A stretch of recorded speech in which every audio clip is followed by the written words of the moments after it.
Alright, we should be live now. Okay. Hello, everybody. I know this is a bit last minute, but I managed to work things out and be able to stream today. Jump scaring people, huh? Yeah, for a Friday stream. On a day that I'm supposed to usually not stream. But my brother is out of the house. Alright, so I'm just gonna give a few minutes for people to get in here. Maybe like one or two. Yes, I am jump scaring people this stream. Because usually it's every other week I'm able to stream on Fridays. Today was supposed to be one of those days where I couldn't stream. But here we are.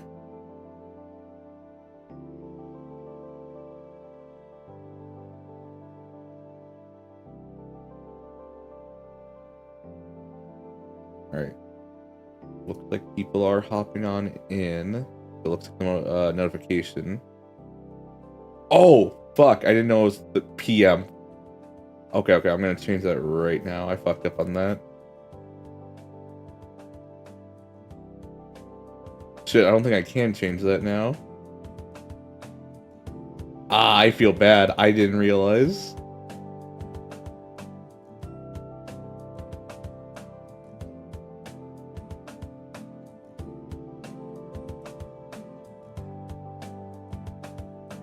Ah, some people were thrown off by that then, probably. Yeah,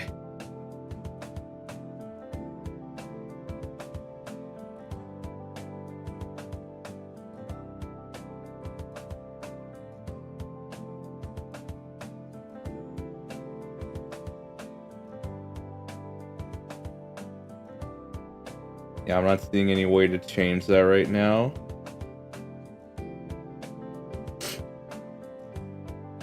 Shit.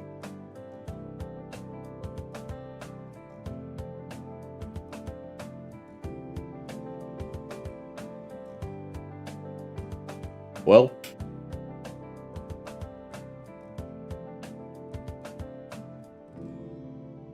Yeah.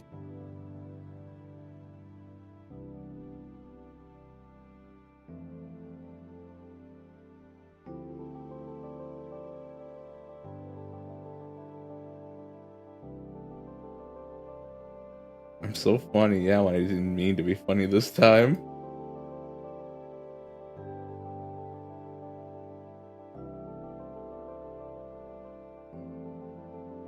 Oh.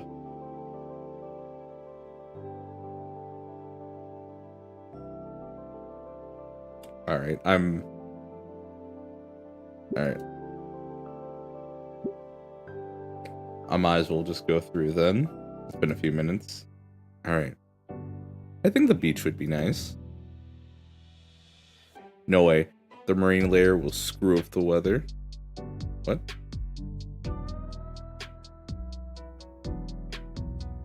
How about we go back to the arcade? Seriously, that place smelled horrible. Yeah, you're right. There's nowhere worth going in Volcano Bluffs anyway. Volcano Bluffs, huh? Does Volcano actually have bluffs? Yeah, I mean, that place was named after them. Have you ever seen them? No. Sounds perfect then. Well, those are ages away. Come on, it'll be fun to get away from home for a bit. Fine. I'll be over in the morning then. Okay, sure. 99. Let my phone rest in my bed as I smile to myself. I'll have to look up exactly where the bluffs are in the morning, but I'm sure they'll look nice. And if not, well, there ought to be something exciting there. After researching our destination and getting dressed, I did one last check of myself to make sure I hadn't forgotten anything. Wallet, phone, water bottle, extra sunglasses, written instruction for the metro lines we'd have to take. I'm officially ready to go.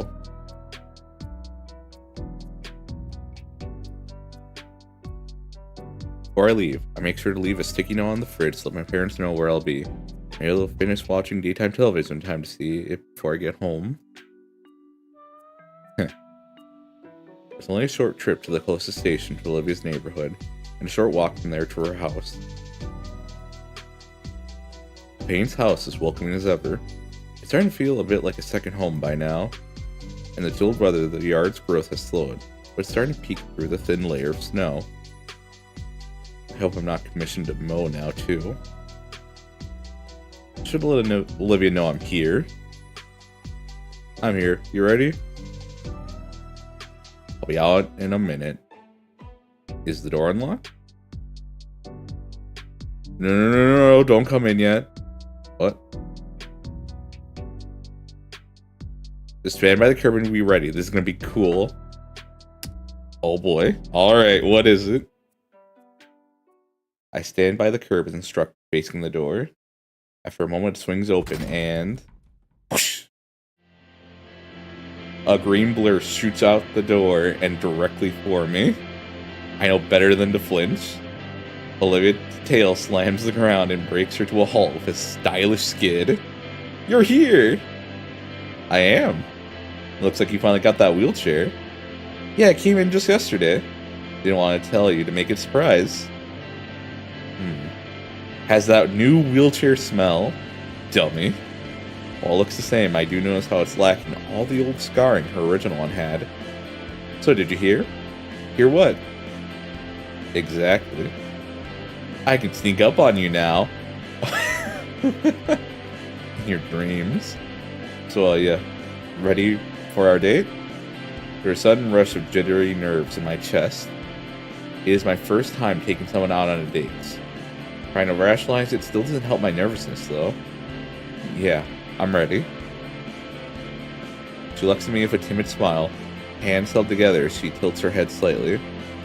She's wearing a new floral hair clip. Come to think of it, it's the first time I've ever seen her accessorized. That hair clip looks cute, Olivia. The worry in her grin melts away into a fully joyous smile. Thank you, Inko. Which also helps to ease my own. With my renewed confidence, I step around Olivia and go to grab handlebars. Oh wait, you've been out all week. You probably don't need any help. No, it's fine.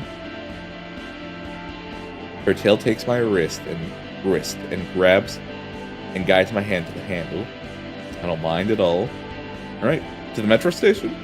Yes, please. Olivia in tow. Our date begins.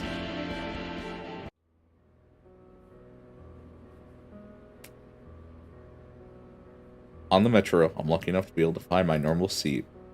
Olivia folds the seat up and places herself next to me. Something's different.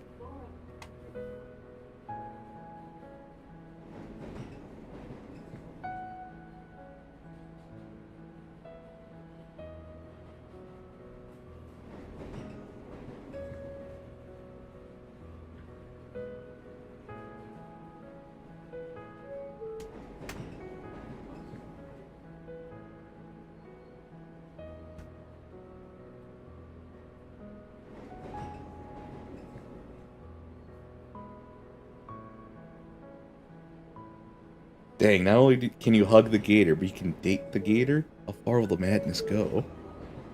Something's different. Oh wow, Christmas lights? I swear, they start setting up earlier every year. The white fluorescence of them, combined with the dimmed lighting of the metro's lights, gives the cabin a more cozy feeling. I feel my photographer's instinct kick in, but quickly remember that I didn't bring my camera. Soon enough, the whole city will be covered in holiday stuff by the end of the weekend.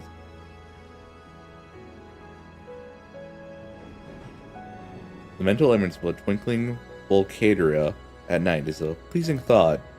There'll definitely be some photo-worthy shoots during that time. What do you think of all of it? The decorations? I like them. Why wouldn't I? Yeah, but what's your favorite? I like Reeves. Look pretty nice on the lampposts. I like all the crappy snowmen and snow angels in people's yards. I've always wanted to make my own. What about the mistletoe? Yeah. Shut up, you. Actually, I'm curious. Are there any dino-specific traditions that you guys celebrate during the winter season? Olivia cocks an eyebrow at my question.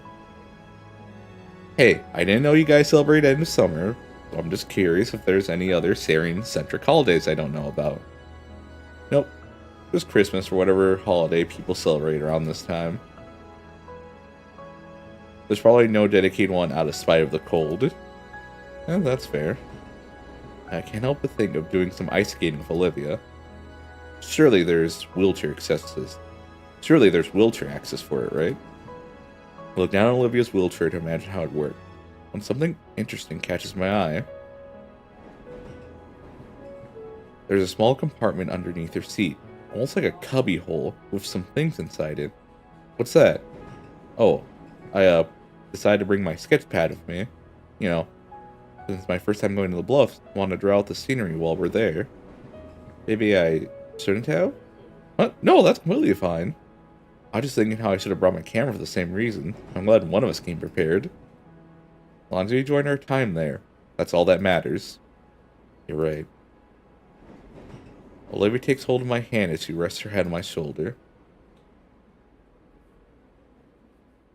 Eventually, the metro arrives at our destination. After disembarking the train and leaving the station, my digital map indicates the park is about a block away. As we make our way there, we soak in the sights of this area of Valkyria.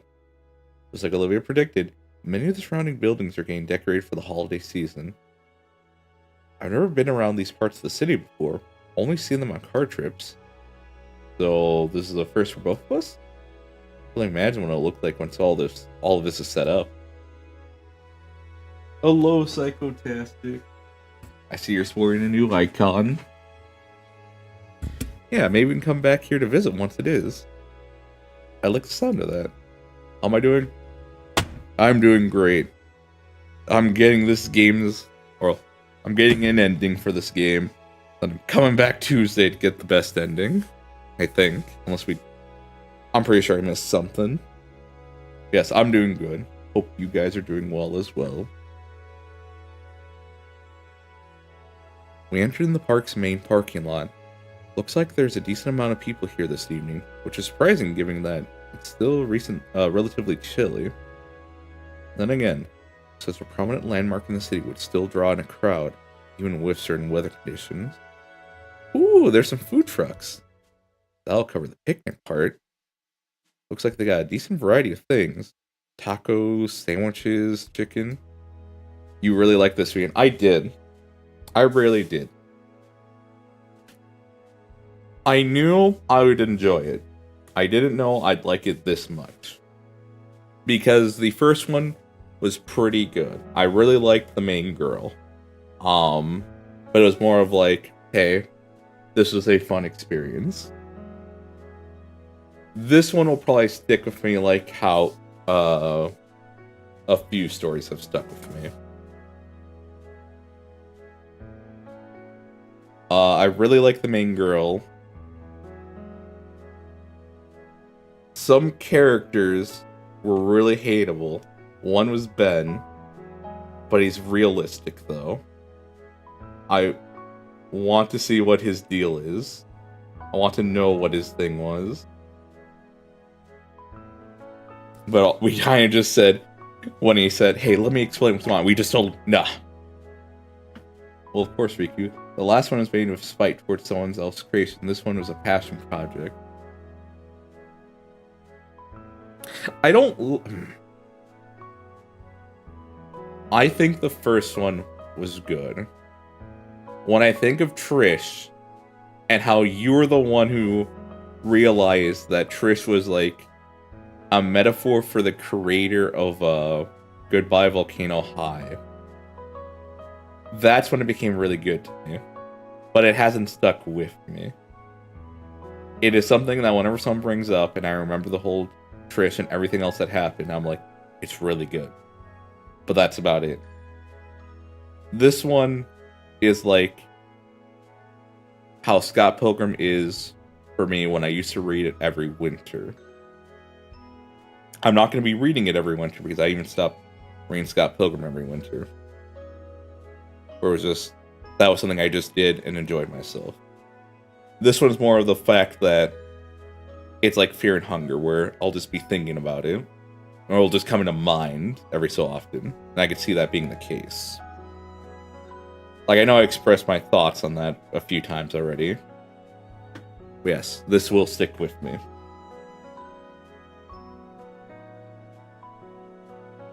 Shoot, looks like they all have a bit of a line to them. Plenty of time to do other stuff.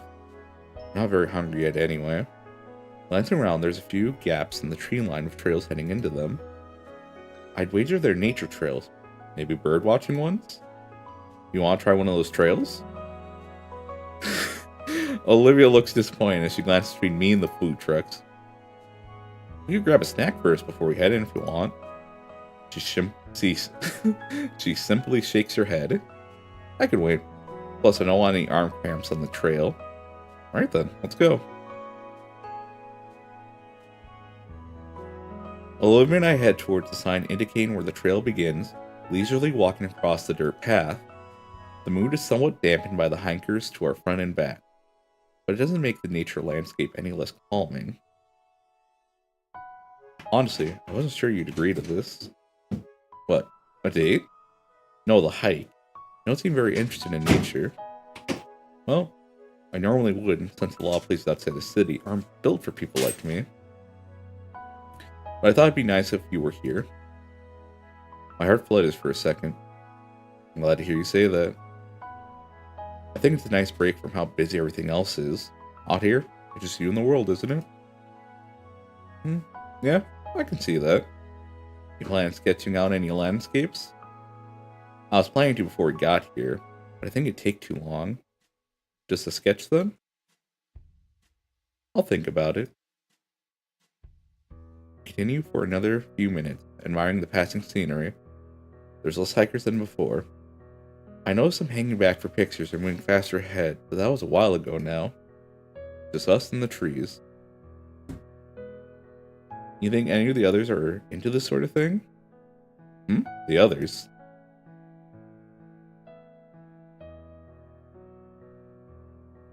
Liz, Damien? Nah, probably not. Unless it's community service or something, Liz wouldn't be interested, and Damien's only interested in setting ants on fire from magnifying glass. Alright. Wani was well worth the wait. It scratches the snooted for more, plus more. Yeah. Something wrong? No, I just imagine Mia driving a tractor for some reason. Seriously? Yeah. You think she could pull off the farmer look? I refuse to imagine that.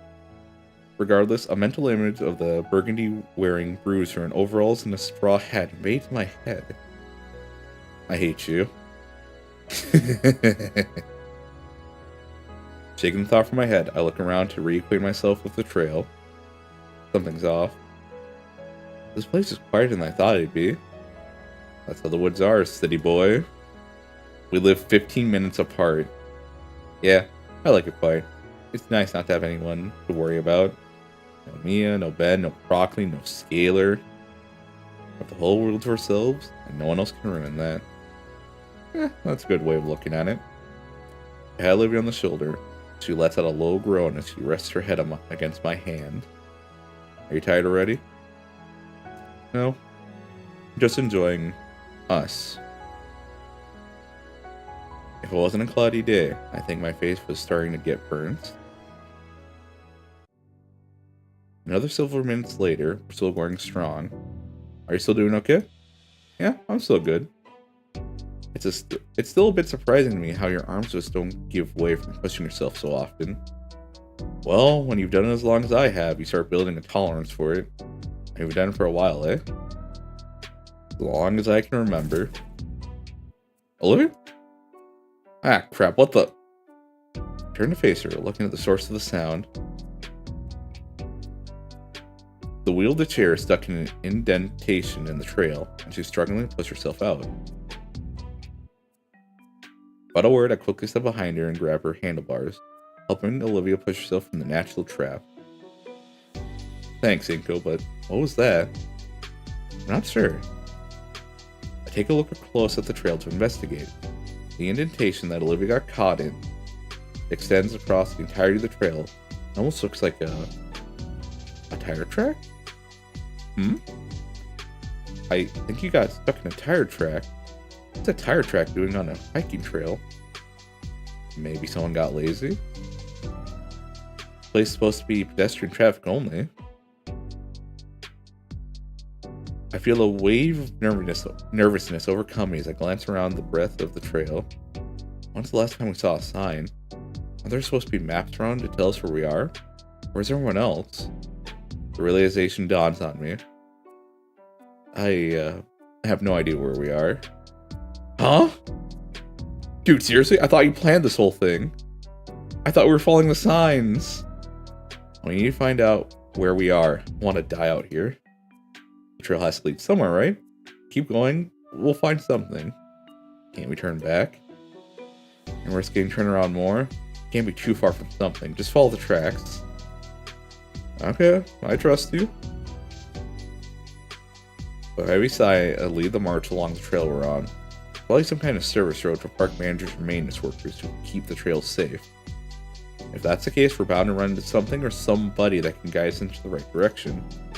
For every minute that we keep looking for a sign of salvation, the darker it gets. Olivia suggested that I use my phone to find the right direction.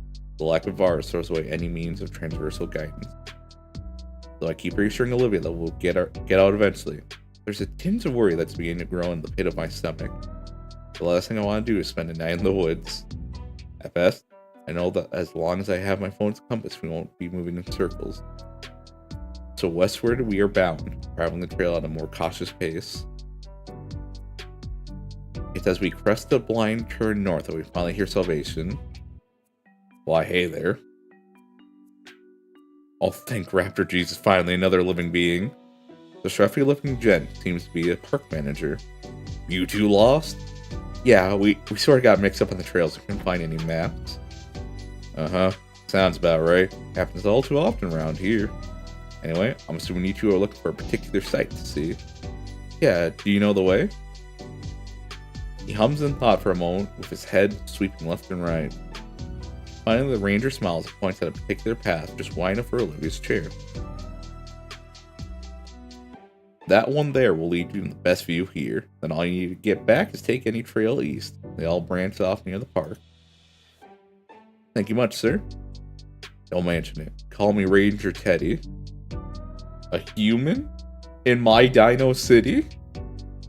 Taking the ranger's directions, we go down the narrow pathway. The pathway continues for another 30 minutes, and ultimately leads to a secluded table and railing. And the most breathtaking view. Olivia gasps as her eyes peer over the protective rail and takes in the vista that is the bluffs. Over the edge I can see a number of branches jutting from the cliff face, and past that the ocean laps at the base of the bluff. While I look below us, Olivia's eyes lock into something further away. I follow her eyes and... Whoa. I'm really regretting my camera right now. Because what I see is a 1 in a million shot. Taking a spot on the rickety wooden table, I feel it groan beneath me. The spot being one of the less trekked to. If the stuff here is in such disrepair. Knowing that, I feel that the spot is more private. Like our own little view of Volcadia. Hanko? Yeah? He holds up a sketch pad, giving me the sweetest pitiful look. Do we have the time to... Oh yeah, of course. We can manage to get back as long as the sun is still up. Her smile radiates with the power of 1,000 suns, and her hand quickly flips the pad open to a fresh page and starts to sketch. Compared to her deliberate strokes when painting or doing calligraphy, her sketch pad pencil moves in quick, rapid strokes. Her head is constantly moving between the page and the cliff view, and her eyes carry an ember in it, akin to when we've gone to the arcade.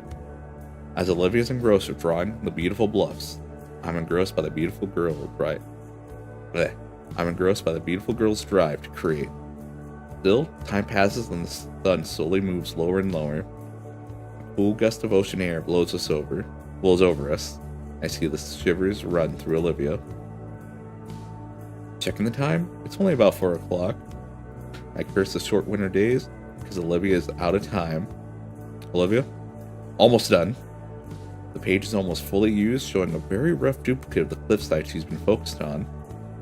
Her final touch was to add a simple signature and the only blank space she had left, holding the full drawing up in triumph.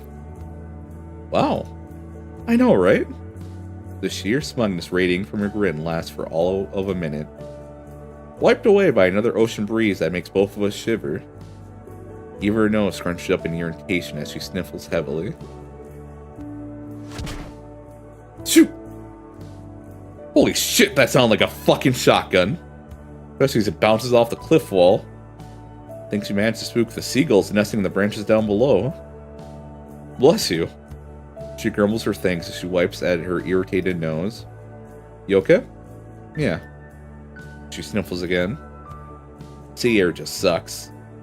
The atmosphere is cooling rapidly too. We should get going then. Some more food would be good. Not yet. When she sees my questioning look, she continues. I want to see the sunset first. You sure? That means we'll have to take the path back in the dark. We'll be fine. As proof, she shines her phone's flashlight at me. Alright then.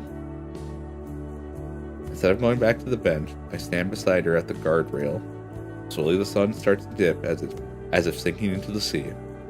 Just watching the natural world move on. Simply me, Olivia, and the wonderful view in our little private spot. Fingers gently wrap around my hand, and I reciprocate until our palms are interlocked. At last the sun crests the horizon completely, the last ray of light illuminating Olivia's tiny smile. Thanks to Ranger Teddy's directions, finding a way back to where we started our hiking journey was easy, even if it was a bit too dark for comfort. Eventually, we make it back to the parking lot, just as the street lamps were turning on. When we return to the main area of the park, it's also gotten a lot less crowded. Some of the food trucks have called it a day and left as well. We're not cutting close to the last metro home, right? The last one will be in another hour or so. Phew, I was worried I was taking too long. Then we'd have to stay overnight, alone in the wilderness. I want to check out those food trucks now. Here. Looks like some of the food trucks are still around, probably to draw in the late night crowd. And there's practically no lunch for them either. Neat. Let's see, what sounds good to eat right now? What are you craving, Liv? Olivia? I glance over to see what she's looking over to a nearby playground. Looks a bit derelict, having endured the outside elements for who knows how long. Something catching your eye? It's just that I haven't been on a swing in ages. Really? Back when I was little, yeah. Damien's family took me to the park with them. And then I sorta stopped. Safety concerns and all that crap. I'm sure the trucks will be here for a little while longer. Would you like to try it? Are you sure? I mean, getting pretty late. Come on, we got time. Okay, let's do it. Olivia wheels herself back towards the small play area of the park. I fall right behind, taking the short walk to examine the metal structures. The swing set looks rough, to say the least. The sport bar's paint is cracking off, showing the heavy rust beneath. The chains are crusty, covered in sparse remnants of safety tubing. And the seats? They're so loose and wobbly, I fear the entire thing would fall even if Vinny sat in it. Olivia, are you sure? Hold it steady, would you? I grasp the chains to hold the plastic seat in place while Olivia hops over to it. The metal and plastic groan momentarily as Olivia settles herself in. She moves her tails aside so it doesn't smack into me. Well? Aren't you gonna start pushing? Oh, right. Olivia snickers for a moment as I place my hands on her back. With a gentle yet firm push, Olivia begins swinging. It's a rhythmic motion now, to and fro. With every instance of her swinging back towards me, I push her with a bit more force to increase her momentum. Eventually, Olivia starts pivoting her tail to maintain her movement, meaning I no longer have to assist. So, I position myself in front of her to watch as she swings like a pendulum. The creaking of metal becomes a simple white noise as I look on at her with ease. The cool night breeze and the swing's movements gently ruffle Olivia's hair. With a cherubic smile, Olivia's eyes close as she loses herself to the simple enjoyment of swinging through the air. See Olivia having a moment where all of her cares are gone, where there's no troubles or drama consuming her. To see her truly at peace. It's an image worth 1,000 words, and one I hope to never forget. After a while, I sit beside her on the accompanying swing. Say, Olivia. Yeah? Her voice is a soft whisper of contentment. What are you thinking? I'm thinking about today.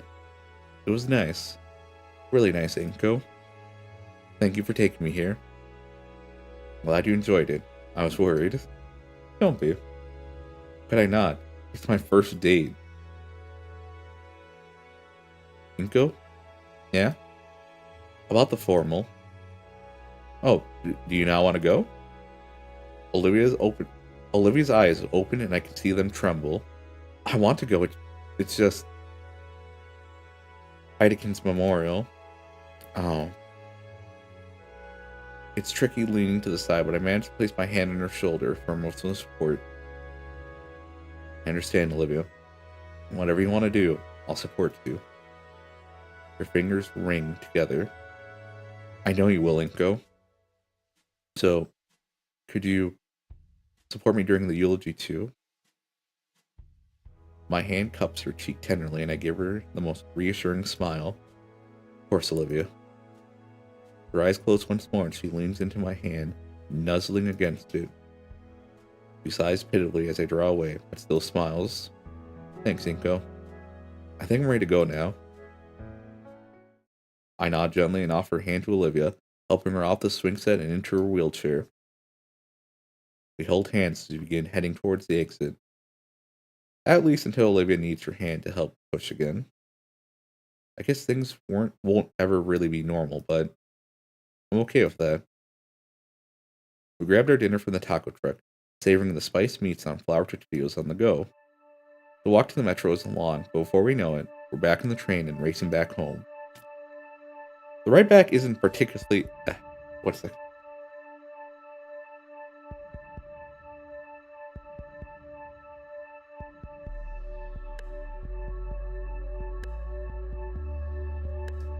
The ride back isn't particularly eventful, and it doesn't look like there's many people in the cabin with us. We both take the opportunity to admire the cityscape, especially now that it's reflected against the red and purple streaks that cover the sky. 45 minutes later, Olivia and I share a hug before she departs the train and starts to make her way home. I watch from the window of the metro as it takes off, and as her form disappears from my view, I feel an overwhelming sense of relief. That went really well. I hope she'll be okay for tonight without me there. Maybe I'll ask Gaming to keep an eye on her for me. I should stop worrying so much. She'll be okay. I'm sure of it. It's December. Winter in Volcano Bluffs is officially here. It's nice. I can still catch the good part. I'm pretty sure we got a good ending. I don't think we got the best ending, though. I'm glad you could make it. As if to celebrate the occasion, tonight is St. Hammond's Winter Formal. Hard to believe it's already here. It really crept up on me. Whenever I remember the event coming up, I just force it out of my mind. The whole thing has me pretty anxious. It's like a date, on a whole new level, like there's some formality to it. Better not mess this up. Anyway, I find myself a new difficulty in my life. Over and under and around and under and fuck. I reel and loosen the lethal neckwear from my collar, tossing the devilish cloth on the floor in frustration. Scanning over the step-by-step instructions once more, trying to find where I went wrong in my latest attempt. Oh, Inko. It's not that hard. I consider going tieless, but damn it, it brings the whole outfit together. And I want to look good for Olivia, because she'd be doing the same. Picking the slim fabric back up, I notice just how badly wrinkled and ugly it is. Time is running out, sadly. We still have class today, after all. Forget it. I still have another shirt that works without the tie and still looks good. Nice. Dumping the fashionable noose in my hamper and swapping outfits, my thoughts travel freely. Everyone in the school was excited for the formal, though Olivia... She looked excited too, but there was something just beneath the surface. Anxiety, probably? For Mr. Akidin's vigil. Only Olivia and Ben and I seem to remember that the rest of school having moved on by now. Ben had kept pestering Olivia about her speech, insisting to know what she'd say. The only thing that kept me from pushing the Stuco away from it was the fact that Mia would still give me the evil eye from the distance. In her janitor outfit. Heh. She deserves worse, but at least she's out of my hair. A check on the time says I don't have any time to try again. Tossing on the piece de resistance, the coat, I exit my room and head down for my foyer. Okay. Fucking Inko. Tonight's gonna be the best night ever. Probably. Yeah. Definitely. I'll make it the best night ever for the both of us. I head through the foyer towards my front door and... Wait, Dad's home. Still dressed in his work uniform, hunched over the bar with a half-filled glass. Always with a jacket. Oh, yes! He hadn't noticed me. Well, not that it matters. As I open the front door, I hear a low grumble from behind me. Back by midnight. Without looking back, I head out. Chill that washes over me is deflected by my formal wear. I can only imagine how hot this outfit would be in the summer. Yeah? Then again, I did wear a jacket constantly in the first month of school. Speaking of, I can't decide whether or not I want to keep the sunglasses for my outfit. It's hard enough to see outside as it is. Somehow, though, it feels wrong to take them off. Hoping not to waste any more time, I begin to walk to the metro. I really don't want to be late, especially not for Olivia.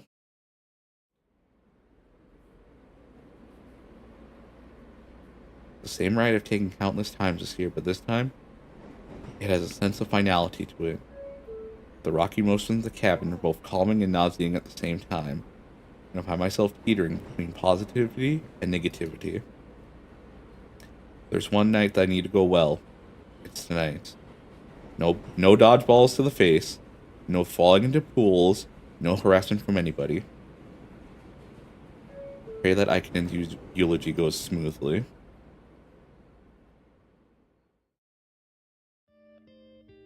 I find comfort in the routine walk from the metro to the Payne's residence. As I stand outside the house, I realize I forgot to bring any flowers. But this isn't proms, so I think that's okay? It's December, so that means festivities. The house is adorned with a row of colorful Christmas lights. Guess we had to put those up too. It was worth it to see Vinny and Olivia smile like that. But man, at this rate I'm gonna get Jack doing these chores for them. After a quick knock at the front door, I wait patiently for an answer. I hear some voices on their side. Something about being too cold, I think. It's pretty funny the first time, but they do this every time I swing by. I didn't think the weather bothered them that much. Well, a moment later, Damon swings the door open. Hey, Inko, you're looking snazzy. Thanks.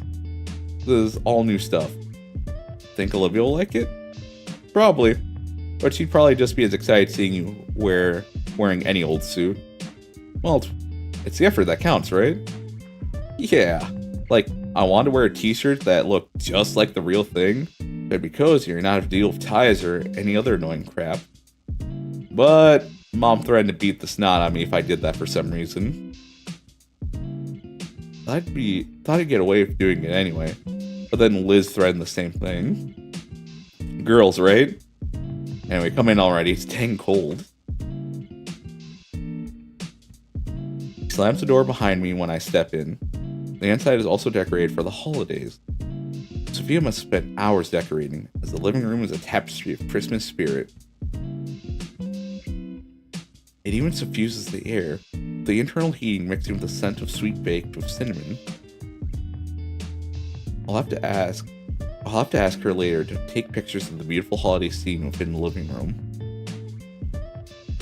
Liz and the Paynes are all sitting in the living room. Hey guys. Inko, is it true you ordered a... I think it's supposed to be a surprise for her. Ah.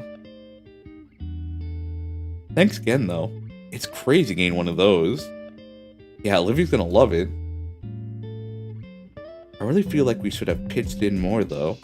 Don't worry about it. It was my idea. Alright. Nice suit, by the way. Why, thank you. Damien nonchalantly takes a seat on the couch next to Liz and wraps an arm around her like it's no big deal. Yep. Damien looks at me and flickers his eyebrows. He knows what he's got.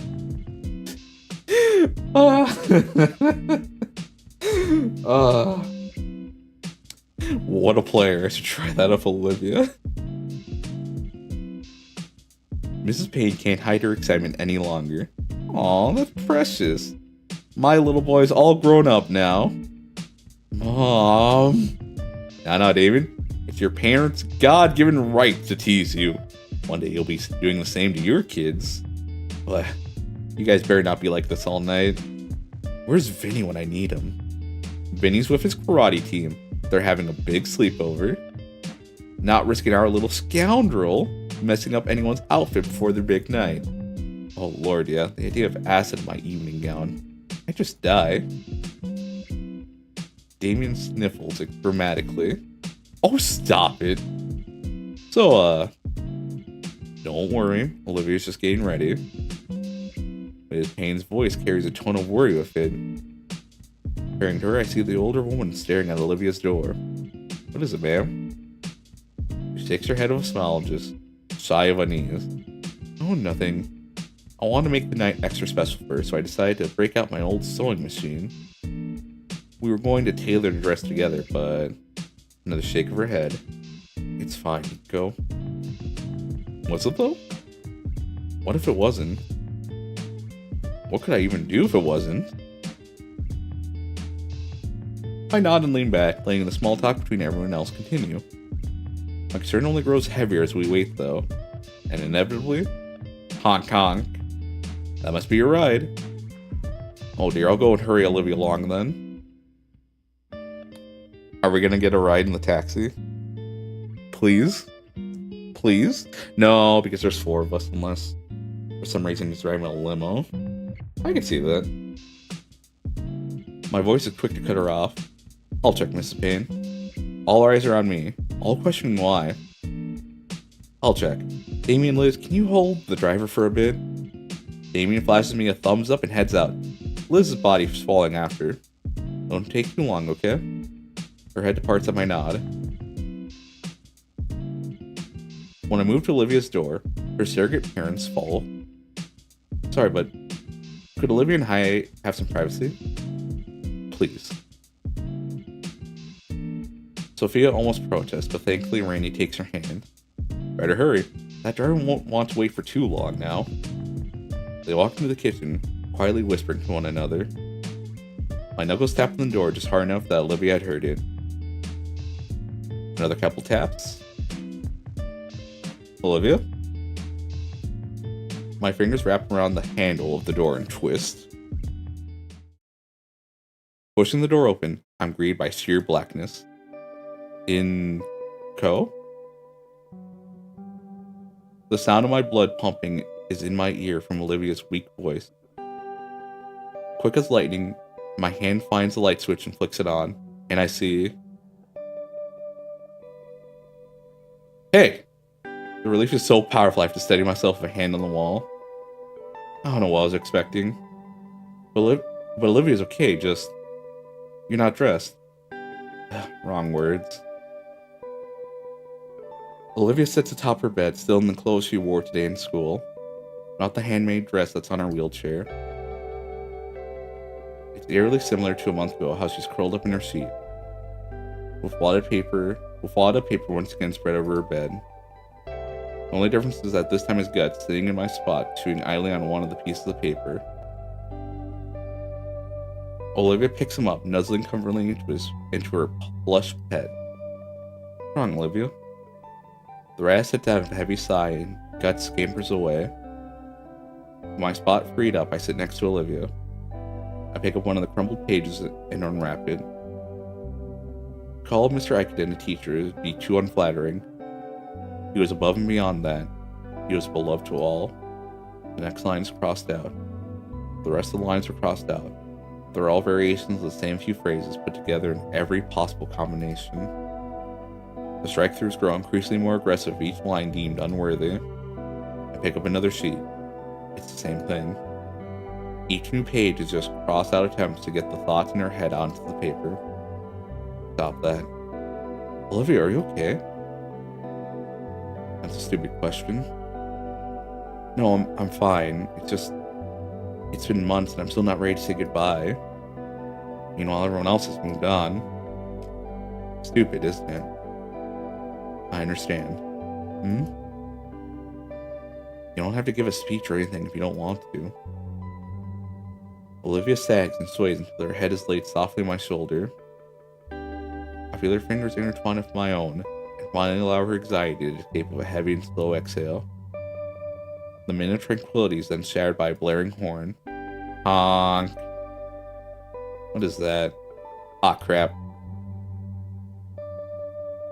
I take my phone out to see the half-dozen texts from Damien and Liz, all of them expressing my need to hurry up. Go without us. Something came up. We're gonna do something else. Alright, take care. With that weight off her shoulders, I let my phone fall onto the bed next to us. I told them to go on ahead. God, ain't go. I'm sorry. You don't need to apologize. No, you spent all that time getting ready. Ought to even help me with the dress, but I can't do anything. On, Olivia. Don't worry about it. I don't need to go to the winter formal. I just want to spend time with you. And we can still do that. Still, I don't want to sit around here. Not again. Well, we could go out somewhere. Any ideas? Nothing comes to mind.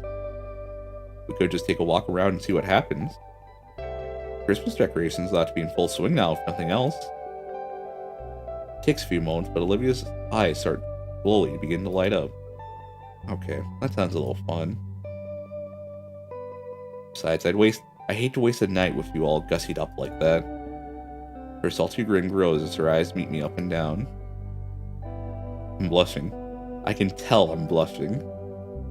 Anyway, sorry I couldn't do the same for you. It's fine. I'll find an excuse to make you wear it later. Wanna go now? Yeah, could you help me out? Sure. Thanks. I stand up from the bed and bring Olivia's wheelchair, helping her into it slowly. Let's go. Grabbing the chair from behind, I guide Olivia out of the room and through the deserted townhouse. On the metro, it's strangely emptier than normal. It's just Olivia and I in the car for once. Now that I think about it, everyone else is going to be at the formal. So it really is just Olivia and I tonight in general. The metro gently sways us back and forth while we wait for my stop. I glance over at Olivia through my sunglasses. She's turned back, staring out the window. Drifting through her own head as she repaints the world in her image. She does see things differently than most. It's a gift she should treasure more. Man, is this really okay? I get the feeling that this is one of those things that she's always going to regret. Not that I should have forced her to go or anything. Still, I should try to do something different about the situation, but what? Our stop is in another 8 minutes. My head fills with thoughts of the empty house, and I consider, is that where I should bring her? Some lonely, isolated place? Maybe a slapdash plan forms in my head. It's pretty stupid, honestly, and I'd be making it up as we go. But it'd be infinitely better than letting Olivia just hide away more. 5 minutes. Olivia doesn't seem to be paying attention. Her head is turned, eyes focused on passing scenery through the window.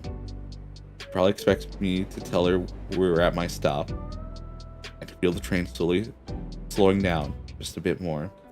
So I stay silent, turn my head towards the window too. I guess she must be deep in thought, because even as the train stops at her station, she doesn't budge. It's the moment of truth. The doors slide open, and then they shut. The train continues. We're now in untested waters. The train takes us to an unknown destination. Hope it's a good one. After a few minutes, Olivia comes out of her revere confusion. Wasn't that our stop? Oh, was it? Whoops. Oh well. Oh, Inko, it's going to be hours before it loops back around. Oh, we can get off the next stop and wait for a different train, or take a taxi back. No biggie. You don't seem that surprised. Well, I'm looking at it like an opportunity. We can do something. Excuse me. We can go do something neat. Something neither of us are expecting now, right? Yeah, I guess. I think that'd be cool, yeah. The metro starts slowing to a halt. I squeeze Olivia's hand. Adventure? Yeah, adventure. I dust her out the door in a polite, ladies first manner. Then I start pushing her once she's away from the wall. The cold December air hits like a brick wall. Jeez, it's freezing. We exit the metro onto a carefully placed stone path. The district is enchanting. Older buildings of faded stone and brick with colorful lights casting them in a magical glow. Older but well kept. As we move along the cobblestone road, I feel as though Olivia and I had gone off the train in another time period entirely. Gaslights, decorative tinsel, replace the modern street lamps that normally light up the sidewalk. The difference between this place and the rest of Volcano is night and day. I managed to invite an even cozier feeling of the holidays. Whoa. It's the city's old financial district turned tourist spot. Hard to believe that it's managed to stick around after all these years. You been here before? Yeah, it took me once. What do they have around here? Just some restaurants and shops, the usual stuff that any tourist spot's gonna have. I think there's a few small art exhibits around here too if you want to see those. Sounds good to me. We continue walking down and admiring the district, side by side. There's a few other dinosaurs folk around the area, but it's noticeably clear that they're well wrapped for the sake of heat retention. Thick coats and puffy jackets for the primary apparel, with some added scarves and beanies to further aid in keeping warm. So, even if it being purely for necessity, there's clearly a winter fashion scene to take advantage of.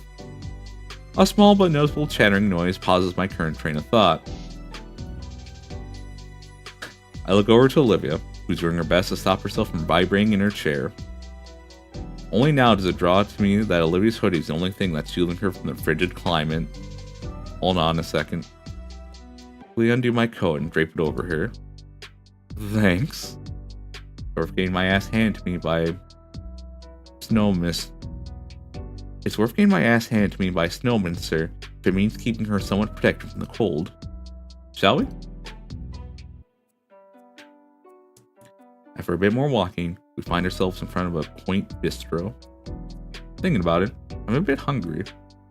There are a few tables inside, but the outdoor seating looks relatively open, and there are even heat lamps near each table. I gesture towards it. Olivia glances over. She considers, and gives a brief nod. When we enter, we share a mutual exhale as the warm embrace of modern air conditioning welcomes us. There's no line, the tables are all occupied. The waitress behind the counter is sympathetic to Olivia's serving though, and offers us the patio table beside the largest heat lamp outside. Our order of burger and fries were quickly made, and we are ushered into the warmer spot in front of the restaurant.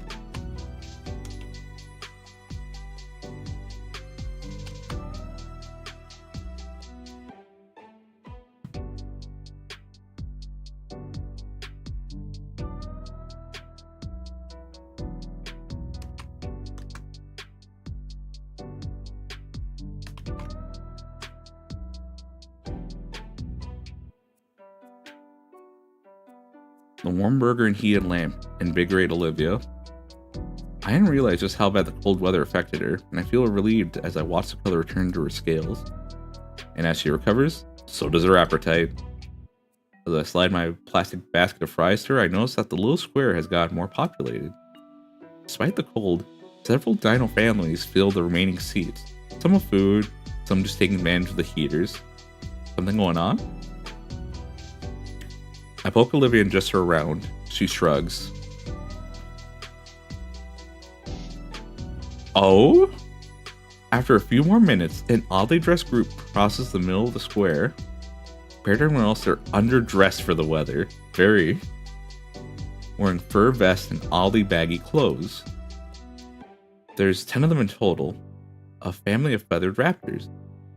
Swallowing a mouthful of burger, I turn to Olivia to ask, and see an excited grin on her face. You know them? Shh. I might have forgot, it's Friday night. There's always some live performers here. Just watch. Oh.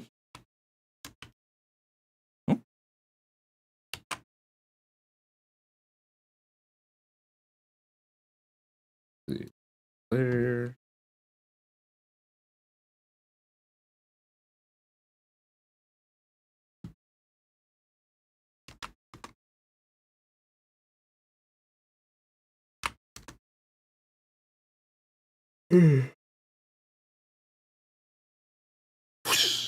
Whoa!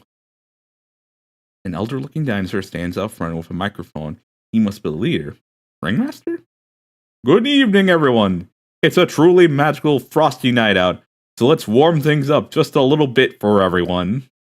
Each member is adorned with various hoops and juggling pins that light ablaze. So please, gather close and let the Ashtail clan share a little fire with everyone. And I will introduce myself. I am Fire Master Alejandro. I assure you, tonight is a very special show. And continue setting up. A sign is placed nearby with their socials on them. I do a quick search and... oh. These kinds of numbers.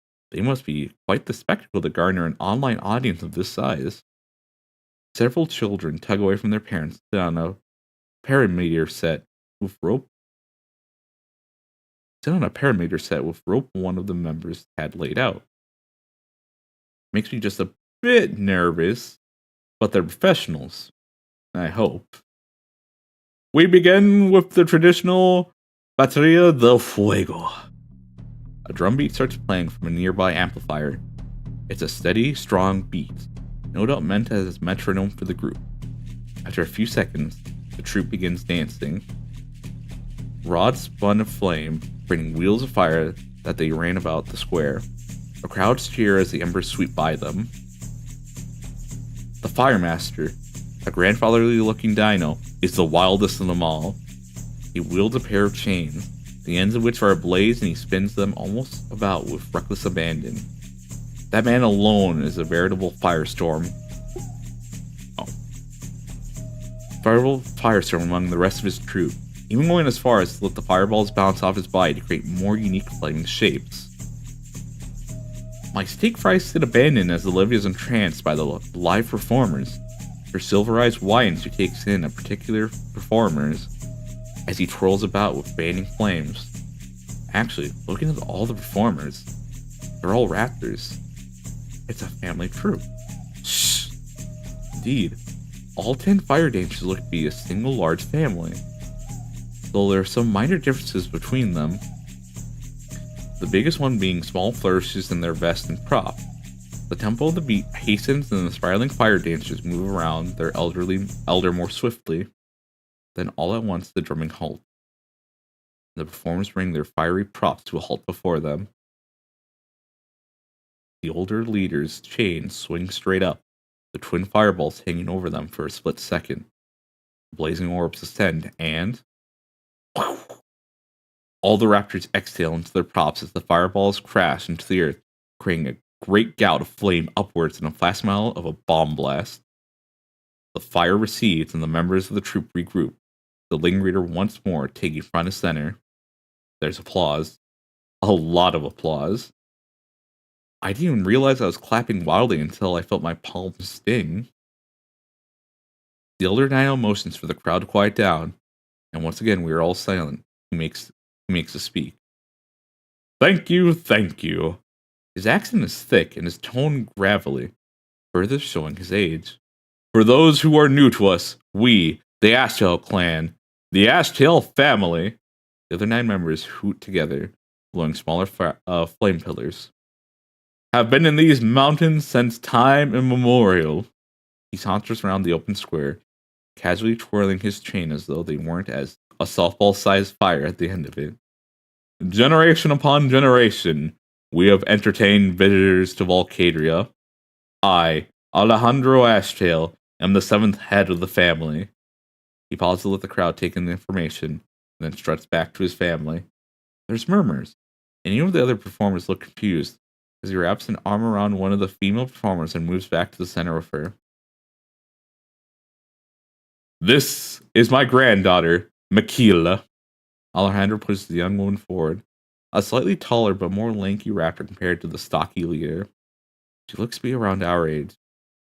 Greetings, my friends. Tonight is also a special show for another reason. It marks the 25th year I've led this group. It is quite a lot, is it not? Hard to tell when you are getting gray hairs when so much of it tends to singe right off. Pause for a chuckle from the audience. However, the sands of time stop for no one. So, that being said, it is time I step out of the spotlight and give the new generation their time to bask in it. And as I take my leave, it is a great honor for me to declare that she will be joining the ranks proper. I have taught her everything she knows, and I am proud of her. So please, welcome her in and expect great things from her. For she will be inheriting the title tonight. ¿Qué? The entire family is whispering to one another now. This isn't staged. Ah, Makila, you are of age now. 25 years to this day, my own grandfather has bestowed upon me these chains of leadership on this very spot. The crowd oohs. And on this, my 25th year of performing, I find that you are ready, my granddaughter. The chains finally stop spinning, Alejandro now holding and presenting them to the crowd, and then his granddaughter. Go on, the crowd, she awaits. Makila hesitates, her hand shying away from the chain as though it will burn her. I mean, she looks nervous. Grandpa, this is... Up. I know you are ready for this, sweetie. He looks in their eye, and his once bombastic tone is now more soothing. You have devoted your life to our traditions, absorbing all of these lessons in earnest. You have that fire inside you, just like the fire that I am giving to you now. The Firemaster turned to the crowd with a gigantic grin, his voice larger than life. Do you agree, my friends? A thunder of cheers and clapping echo, the crowd fully invested in the family ritual taking place. Someone starts chanting her name, and soon enough, even Olivia and I are chanting with them. Makila! Makila! Makila! Our voices invigorate her. A loud, triumphant whoop. Makila takes a chain from her grandfather. The balls of flames spin once more, far more wildly as she hollers uproariously along the crowd. Yes, Makila, now go. It is your show to run now. The old dino meanders back to the rest of the family, taking up Makila's abandoned baton before taking a seat amongst the crowd near us. My friends, with great honor as the 8th head of the Ashtails, the other 8 performers once more exhaled tall pillars of flames. Let the show continue. With a graceful somersault, a new drum beat blares through the speakers and the dancers begin to move their flaming props. The new member moves with elegance. She's clearly had a lot of practice. That grandpa. Oh, hey, what was that? Oh, what was what? Your smile just faltered, I saw it. In the corner of my eye, what's up? Aren't you observant? I just feel for him for a bit. The Flame Master? Why? In a way, it's kind of sad. The great Alejandro will retire, and his granddaughter will take his place. What's he gonna be doing for the rest of his life? He loves his job, and he just retired. He's never gonna do it again. He's gonna enter his twilight years and know the best is behind him. Is that what you think? That's what I worry about. Olivia looks back to the show. The newest member dances elegantly. The performers laugh and hoot in the square with the new leader of the troupe. Compared to her grandfather, she's far more energetic. Her flourishes and sweeps are far faster than Alejandro's. But even still, for snips of seconds, I could see some worry across Michaela's face. Questioning herself, or movement or something.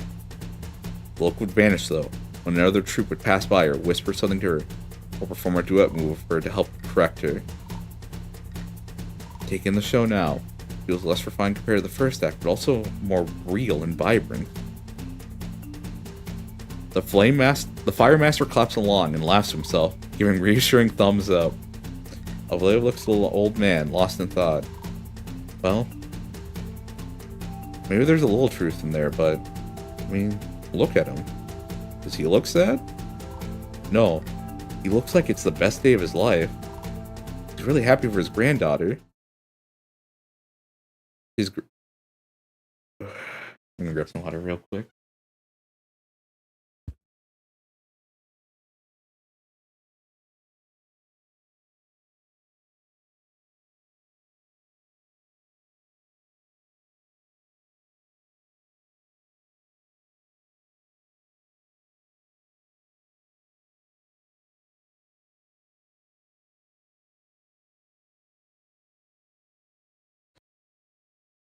It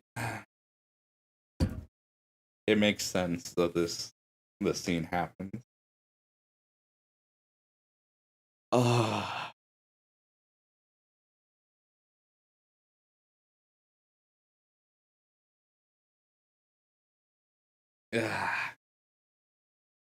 Olivia.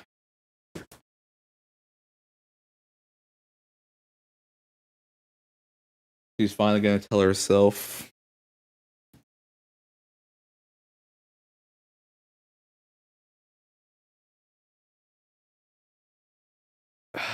I'm so happy.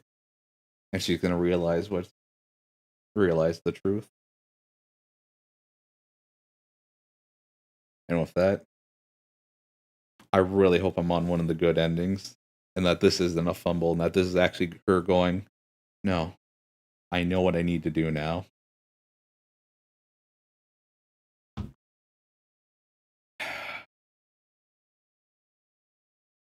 His granddaughter that he taught everything she knows. Everything he's learned from his father. One day the torch was passed to him and he upheld that legacy inherited for years and years. He had an amazing career, and he raised her so he could trust her. And now she's ready to do that all herself. Again, it's a matter of trust. You don't think someone as old as he isn't able to tell? It's like an old tradition, you know? Only a poet could appoint another poet. Things change, people change, but a talent or a craft, it has to be passed down, or else even the little things become impossible to do. Alejandro knew his craft well enough to perform for 25 years. And look at Michaela. She's performing just as well as he did. He knows better than us, Inko. I don't think he's wrong for wanting to pass on his legacy. Yeah, Olivia?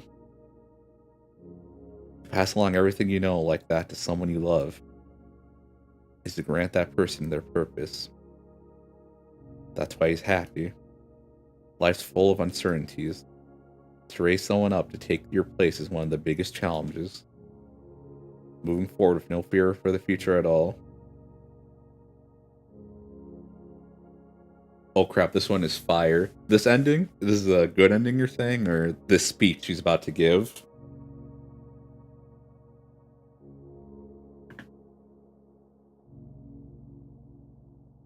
Moving forward with no fear of the future at all, making it so even the prince can become a master and pass on what she knows, just the same.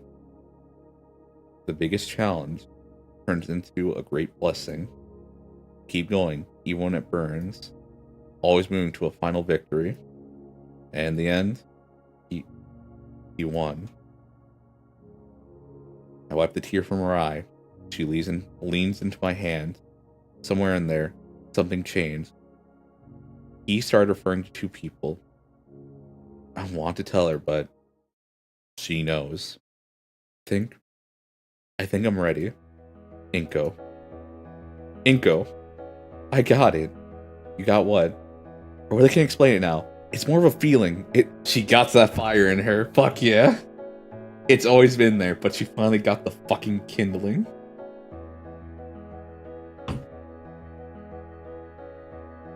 I can't explain it right now. It's more of a feeling. It's like a flame. We need to get back. What are we waiting for? Let's go. She yanks my arm and starts burning rubber towards the direction we came from. Olivia, go where? The formal, dummy. What? He races off back towards the metro station before I can finish my question. Wait, the eulogy? I take off after, the uneven cobblestone catching up very difficult. As I pass the propped up sign, I stop, yanking a 20 from my wallet and dropping in the tip box for the ashtrails. The little girl standing by it beams at me with a toothy grin. I'll melt later. Can't get distracted. Where is she? I catch it over, being towards the metro station. Is there still time? It's almost 9. There's time. We can make it. We can make it. Should we bring back to get your dress? Olivia stops and skids to face me. It's the other way. We can't. Both our heads jerk sideways to the bouquet we stopped in front of. Our hearts skip a beat. In the distance, the familiar sound of the metro arrival. We have maybe a minute. You got $200. Merry Christmas. Thank you. Come on. Olivia drags me into the store, scanning for anything she'd find acceptable. What kind of dress do you want? I don't know anything about dresses. Okay, what's your favorite color? Green, the fuck do you think? Of course it is. Shut up. You know this fashion shit, you pick something. Okay. Okay. Time slows as I scan the shelves, cataloging all possible dresses in sight. There's about 3 green dresses on display. The lime hardburst wiggle dress looks like something I twirl on, and the Grande Verde classic wrap dress aids faster than the wine-guzzling wench that made it. Which leaves a newer little True's deep green Drago perch kimono. This is a little... Yes, it's beautiful, I'll take it! I toss it over to her and she catches it. With the dress in tow, Olivia wastes 0 time in speeding right out the door with enough force to nearly knock me off my feet. I have to stop the shop owner from getting chased by hastily handing her 200 Benjamins. Sorry about that, keep the change, Merry Christmas, Happy Holidays! Olivia's still ahead, trying to put on the dress already and still moving forward towards the metro. We're right there. Lift your tail! She understands and quickly shifts her tail in an upright position right before I grab her handles and keep pushing forward. Right as the door starts closing, I muster all the strength I have in me and boost Olivia into the cabinet. I managed to throw myself inside before the door could close on my foot. Slide Olivia to the side and stop myself in the armrest of the opposing seats. Grand Theft Gator! I'm left breathless. The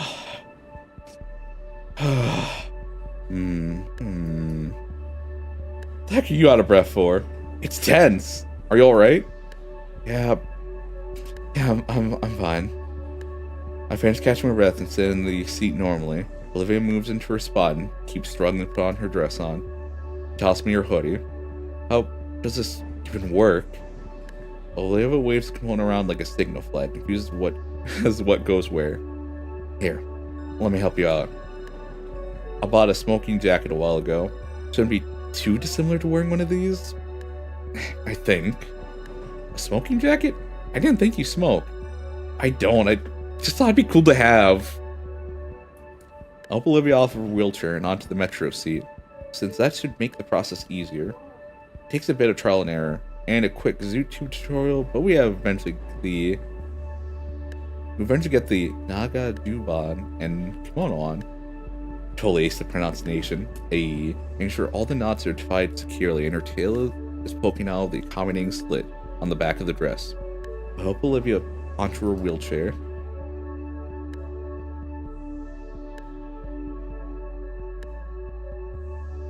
How do I look?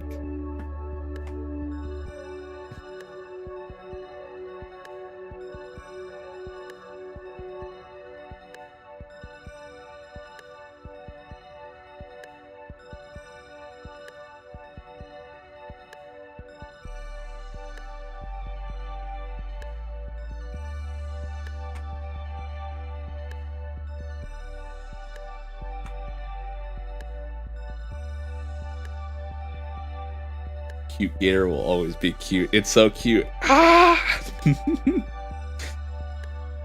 looks good, isn't it? Oh, how do I look? I take a good Olivia in her dress. Even though this is the last minute, she still managed to take my breath away. You look beautiful. You're just saying that. I am, and it's the truth.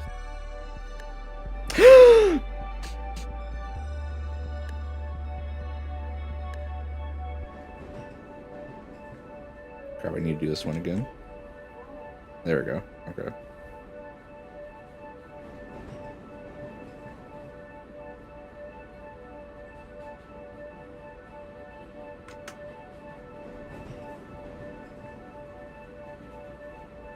Just so you know, because I never clarified earlier, I've been sending these screenshots to Pivot and Coroner. A very stylish gator. She is. Wait, you still have the tickets? I reach in my back pocket and pull them out, offering her to see. She takes one and stares at it intensely in her hand as though it were gold. 7 p.m. to 10 p.m. She glances up the terminal. 9:30. We can make it. But we're close. Speech might go a bit over the limit, but we can make it in the last minute. Okay. Olivia starts hyping herself. Her lips move, but no words come out.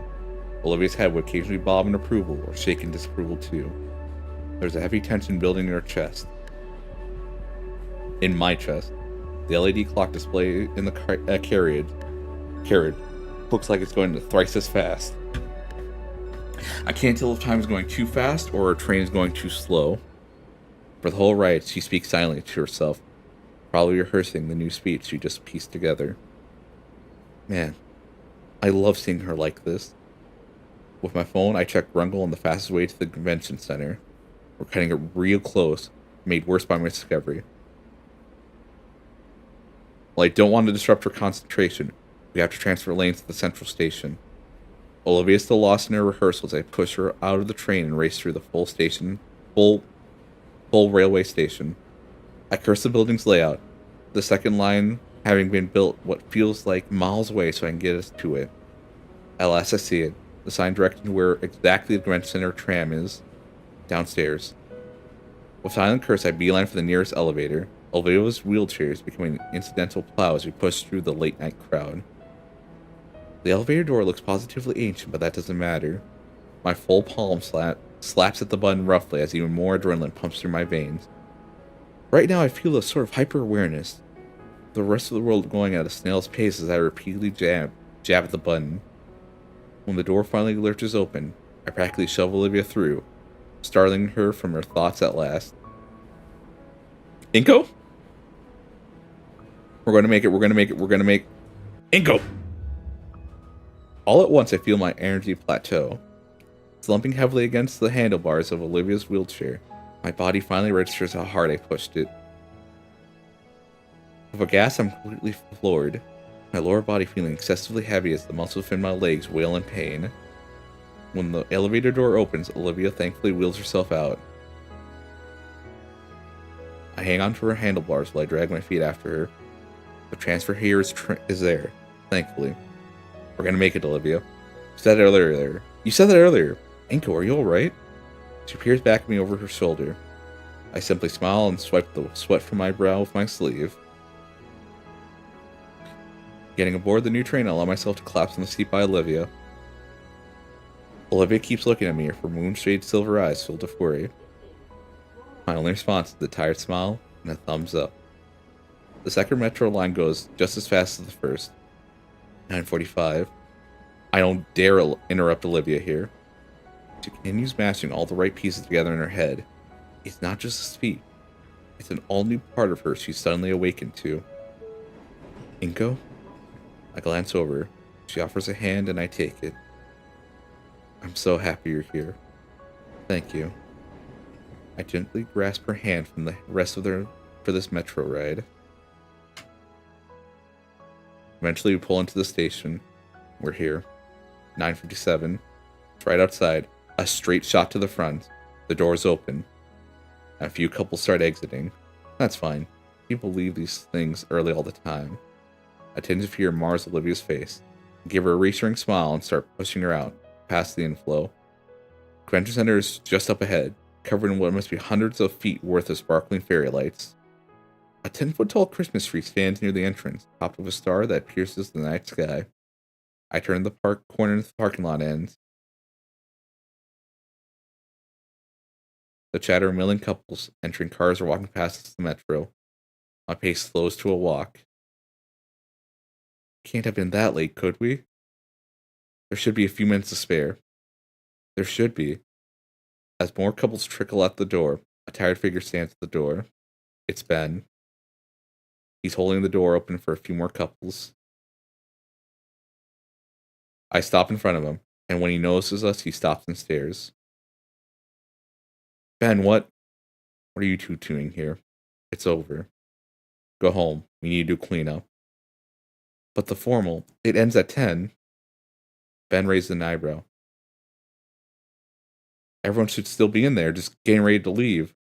I peek past Ben. The place is nearly empty. We need to be out by 10. It's 2 minutes past. No. Look, Ben, it took some time, but trust me, we got it. We can call everyone back. Use a speaker, something. So let everybody do a last-minute speech. A last-minute speech. What's the purpose of that tiny tie? I don't know. Are you fucking kidding me? Olivia, you made a commitment, and you failed. Again. Like always, you throw this pity party for yourself, and someone else had to pick up your slack. You couldn't even drop the act for Ikenin. Well then, Olivia, you won. You abandoned Ikenin so you could run away with your boyfriend and pretend nothing ever happened. Congrats. Dude. Holy shit. What the fuck is wrong with you? I get up in his face. Olivia tugs softly on my sleeve to pull me back. He sighs. I'm not getting worked up over this. You got a speech? Okay, let me hear it. I'll be your irons, No. Thrilling. I'm moved to tears. Ben, what's gotten into you? Nothing. Just leave me be for the night, okay? And Olivia. Stop looking at me like that. He takes a step back and lets the door close. I feel Olivia's constant tug on my sleeve. A deep exhale. It's not worth it.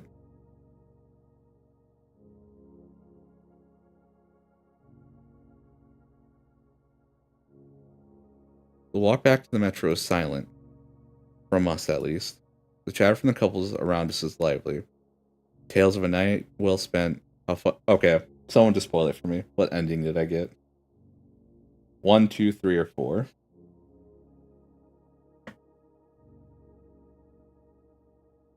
3.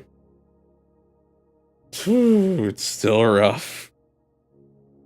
Tales of a night well spent, how fun it is, and probably plans being made to visit each other's place for the night. But Olivia's just left out of it. She was so excited. Before. It looks like someone clipped her wings. Someone. I'm not letting that guy live this down. A heavy gloom hangs above Olivia's head. Sitting silently in the empty car of her, any previous words I had to help are simply gone. At least it's not 2. You can kind of see why I don't want to do the other endings if it's already this rough. Instead, I lean closer, my hands finding one of hers that's balled up tightly in her dress. My fingers softly unwrap hers, carefully distangling them from the soft cloth in their grip. Her head tilts upright, just enough that I can see the fresh tears trailing down her cheeks. Once more, I take her face in my other hand, my thumb wiping away one track of tears from her. A sorrowful smile spreads across her lip, ball and feeble on the verge of breaking. Rising from the seat just enough, I bring myself closer to Olivia. There's a way around them if you can't do it. I would like to do that. Is it just hitting skip the whole way through and just not worrying? Or is there an actual way to do it so that ending 4 gets an extra scene? The hug is awkward and shaken from the rocking of the train chair. train car, but I keep tight hold of her, railing her against my chest. 2 was rougher than 1 for me, not gonna lie. Olivia's tears soak into my suit jacket, already ruined from her failed attempt to get to the formal. Couldn't care less for the damn thing, though. All that matters right now is being here for Olivia.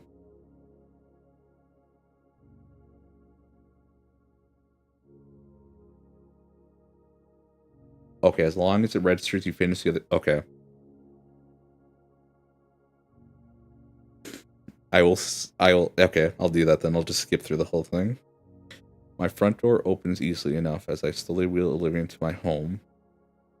I don't know who is more tired, but I know for a fact that I'm in need of a change of clothes. Olivia? She simply responds with a non-committal grunt. I need to change out of this. Another grunt. With a gentle sigh, I set Olivia's hoodie on her lap. Amen, skipping pills. Yeah, I can't now with Snoot Game. I was able to. Someone else was playing it, but we went through that. I don't think we skipped. I think we went through it. But I can't with Olivia. I really can't. I'll take you to the guest room so you can change too, okay? A third grunt, both a nod. Ending 1 shouldn't be too hard. Just get a couple of choices wrong. Ending 1, get every choice wrong. Alright.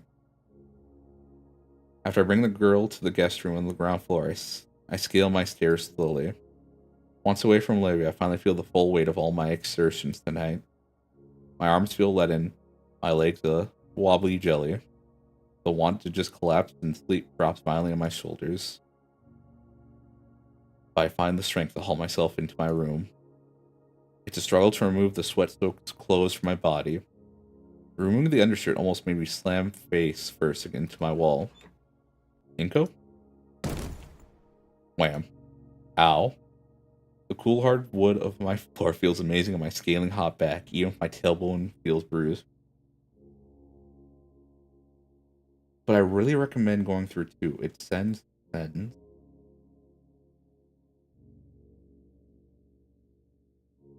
So, question. I know of ending 1 of Snoot Game, it really changed halfway through, I think. While the other endings kind of followed the same path that the good endings did. It just kind of changed to be more negative. Is 1 and 2 the same where there's a notable 2 isn't bad, it's just depressing. Okay. Is 1 and 2 one that also diverges pretty quickly? Or is it the one where it's pretty similar up until the very end?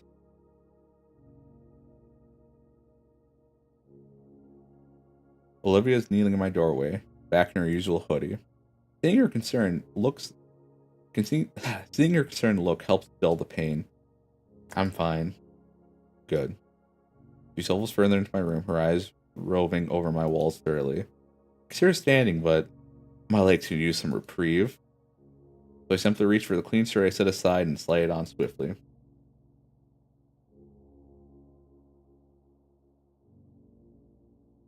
I believe the ending 1 end pretty quickly compared to 3 and 4. Okay. I think so, yeah. Some bits here and there, but okay. So, after the last major decision, that's where, okay. So, ending 1 and 2 will end very quickly after, the last choice or whatever. Well, 3 and 4 are long. Got it. Okay. Sweet. Okay. I can do that then. Nice room. Thanks. My knees ache terribly as I shuffle after Olivia, uncaring about how it may ruin my dress selects. Olivia plants herself at the foot of my bed, and I take the spot right next to her. Her hand finds mine immediately, and her hand lands on my shoulder. We simply sit and relax like this. The stress from it all oozes off me as Olivia nuzzles against me. It's an odd sort of silent serenity that settles on us. No sound at all, except for how breathing, each puff of air taking with it more and more of our worldly troubles. Inko? Her voice is soft and steady. I'm sorry. About tonight. It's all my fault. I'll lean my head against hers and shake in rejection to her statement. It's fine, Olivia. I don't blame you for anything Ben said. But if I had realized sooner, I shake my head again. What matters is you figured it out. I'm sure that Mr. Ikeden, her breathing hitches at his name. I mean, you understand what's important, yeah? Her head bob of agreement presses her silky hair against my cheek. What matters now is that we're together and enjoying the rest of the night, okay? She bobs her head again, and I can feel her anxious sigh escape her. So, what do you want to do? We watch movies, or maybe I can show you some photos, or Inko? I pause it here at what you want. I just like to stay here with you. Of course. Another pause. But, what is it? Just name it, Olivia, and I'll do my best. Could you turn the lights off?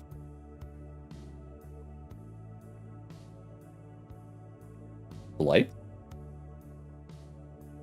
Those lights? The ones with the switch all the way back in my doorway? My legs are practically cinder blocks now of how heavy they feel. But it's what you want. Of course. Sheer brutal agony laces through my sore leg, but I manage to get off my feet. I swear I hear snickering as I slowly shuffle to the light switch. Must be my imagination. Once I manage to get to the wall, it's a simple matter to flick the switch off and douse my room in evening darkness. There's a gasp from Olivia, and I can just manage to turn without collapsing on myself. Olivia? The stars, Inko. Stars? In the dim moonlight filtering into my room, I can see Olivia's head turned towards my window. Huh. No wonder they made suburbs out here. I guess? Olivia shifts back to her knees and moves to my window. Wow. You like stargazing? My dad used to take me out. The nebulas I saw back then, those colors, they've always stuck with me, swirling around in my thoughts. Managing the steps needed to reach the window, I stand next to Olivia and look through the window. Clear night with the moon only a quarter waning. I had never considered it, but these new suburbs don't have too much light pollution, unlike Olivia's neighborhood. How long has it been since she's seen a night sky like this? My legs finally reach their tipping point, and I find myself collapsing into my chair desk. When my arms land on my desk, my hands land on something. Oh, it's my camera. Huh. Hey, Olivia. Would you like a better view of the sky? Here. I find my tripod and search my desk for my biggest camera lens. After some practice setup, the camera is pointed right out my window, aimed at those cosmos above. And then the whole thing is connected to my computer. Presto, our very own observatory. The screen fills with a beautiful high-definition feed from my camera. I slide in the camera chair to show Olivia. Oh. Want to come see? I move to get out of the chair so she can have a turn. In a flash of wind betraying her tired exterior, Olivia forced herself into the chair right on my leg. Feeling her weight pressed into me is nice. It's really nice. I carefully aim the tripod bit by bit, aiming at the various sights in the sky. We see a distant nebula swirling around in a blue and purple. It's only barely visible, but it's still there. I should paint something like this sometime. I bet it'd be real pretty. I don't think I could do it justice. You don't think so? I'd like to see you give it a shot. I catch something in the stream for a second. Hold it. Slowly now, I know I just saw something. Whoa. Is that... I think it is. A shooting star, up close for us to see. Nobody else in the city gets to see this. You want to make a wish? Olivia thinks to herself and turns her head to look at me. You saw it first. Are those the rules? Alright. A wish? Okay, think fast. I wish things will turn out okay. That sounds good. For some reason, I always think you're supposed to pray a bit when you do this. Whoops. I look away from the monitor and smile at Olivia. So? I don't want to tell you. Besides, I think it's already coming true. Olivia rolled her eyes, though the screen lit up her smile too. Feeling her snuggle further into me, we continued looking at the celestial bodies that hung over us. My arms wrapped around her midriff, holding her as close as possible. That's how we spent that night together. Just us and the stars, and nothing else in the world. The purr reverberating from Olivia and through my chest slowly soothed us both to sleep. Yeah, that wish is coming true.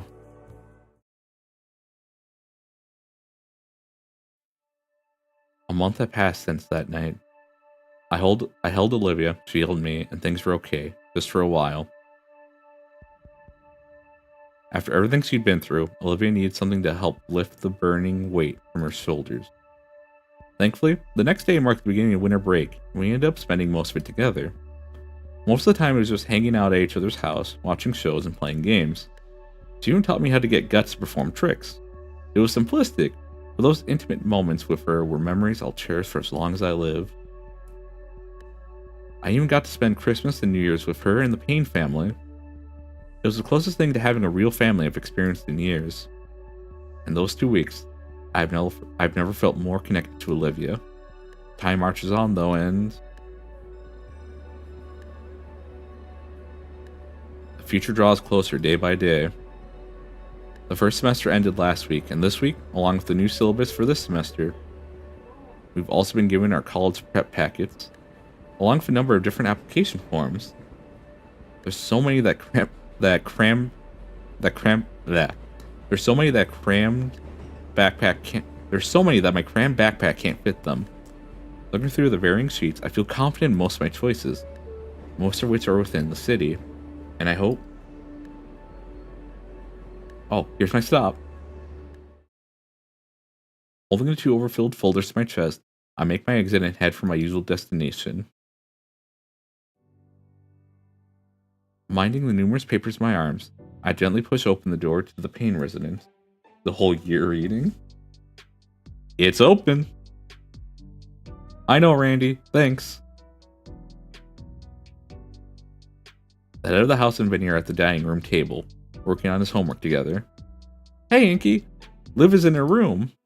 Vinny, stay focused. Thanks, Vinny. I roll the little Dinah's hair as I pass him. Pushing through my girlfriend's bedroom door, I come to see her. Ah! Oh, look at me. It's perfectly fine for me to ignore your iframes and one shot with some bullshit oversized turd-looking sword. Raging once again at one of her laptop games. If it makes you angry, why don't you switch to another game? No, I'm almost enjoying my anger. She snorts and shuts the game off, pushing around so I can hug her on her bed. Hey, Inko. Hey. Olivia sweeps her laptop aside to give me room. I allow my backpack to drop to the floor and set one of the overpacked folders on Olivia's lap. She groans and flops backwards. Come on, Inko, it's Friday. It's Thursday, actually. This isn't coursework, though. Olivia sits back up and checks the folder. Then what is... Oh, these. Leaning over, I pull out her actual classwork from my backpack and set the sheets on her lap. Yeah, it's really starting to pile up. A bit of work getting your teachers to pass the stuff along to me. There's probably a week's worth of stuff this time. Groovy. We really need to? Yes? Come on, I know most of the stuff, so this will be a cinch. I get the first assignment out and use a binder as a clipboard. Ready to start. The first assignment was just some busy work with crossword puzzles involving state capitals. While Olivia lazily drags her mechanical pencil across the page, filling it out, I bring it up. I miss you. At school. Not the same without you around. School's been back in session for nearly a month now. At first, Olivia was eager to return. Then she just skipped a day. Then 2 days in a week. This entire last week, she's just been absent. Ever since that night, she's just lost more and more motivation to graduate. It's the least I can do to try to stop it. I'm willing to help her here. Damien and Liz missed you too. Sorry, I'll probably go tomorrow. Probably. Olivia, I'm worried for you. You're right at the finish line. It scares me seeing you get senioritis like this. It's not senioritis. Well, it sort of is. She does a little hand gesture and sighs. I just don't see the point. Nothing I'm going to do benefits from a high school diploma, right? I don't think that's true. You can't be too sure of anything. Olivia blows air out her nose. Place a hand on Olivia's shoulder. Please, Olivia, do this for me. She stares back, a twinge of fear in her eyes. Alright. Just for you, I'll consider it. Thanks. Keep working away at the pile of assignments. A few papers in, Olivia thinks to boot up her laptop and play some ambient metal for us. She occasionally asks for my opinion on a song, self-conscious if I like it or not. At a point, Mr. Payne let us know he's heading out for some errands. This is pretty nice, getting to teach Olivia what she's missing in her classes and keeping her up to speed. Dare I say the schoolwork is even relaxing. You gonna become a teacher, Inko? Less so the busy work, more so that we're together. About halfway in, and an hour later, there's a loud knock at the door. It doesn't sound like anyone hears knock. You can tell? Yeah. Could be a package delivery. I'll go get it then. I give Olivia's shoulder a little rub when I get up. She tries snipping my sleeve. It's still pretty cold out, so I shouldn't take too long to get it. If it's a package, it may be something that's not good to leave out. I open the door.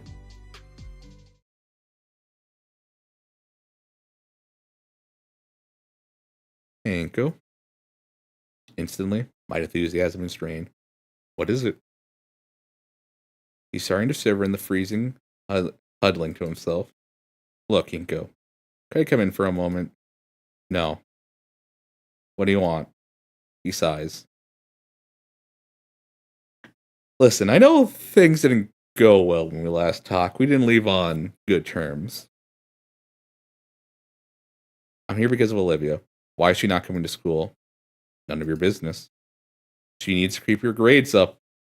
I feel my lips instinctively curl my expression into a grimace. What? Fuck off, dude. No, this is serious. Why the hell do you think this is something you need to be involved with? I'm working on it. Are you serious? She's about to lose her eligibility for graduation. She's going to flunk out. My fingers dig into the wood of the doorway. I had figured, but she hadn't missed that many. Olivia's completed all her assignments and... How close? Dangerously close. Close enough that I got the memo. What do I do then? We need to convince her to go back. Some people keep letting her get away with it by handing her pity points, but there should be no excuse when the situation is this dire. What do you mean by some people? Inko, it's obvious that you're only encouraging her to fall further into the abyss.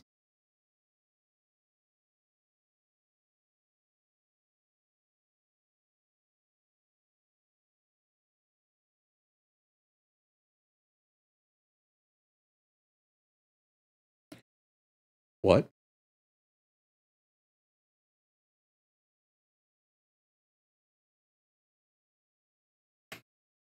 Hmm? What? Hmm?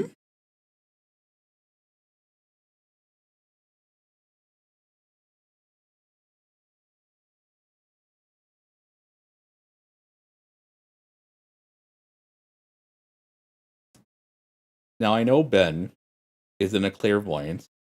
He doesn't know everything that goes on. But man, he has a way with words and just having the worst timing. You have to know on some level. I know you know. Hmm? Hmm?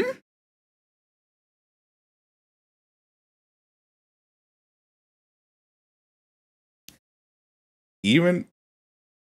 Okay. Okay. Okay. Okay. Okay. Okay. Okay. No, no, no. We gotta get through this. We gotta get through this. So if you're not going to do anything about it in a meaningful way, then I'll tell her myself. Ben has the audacity to try to walk past me, but I shut him down with a firm hand to his chest.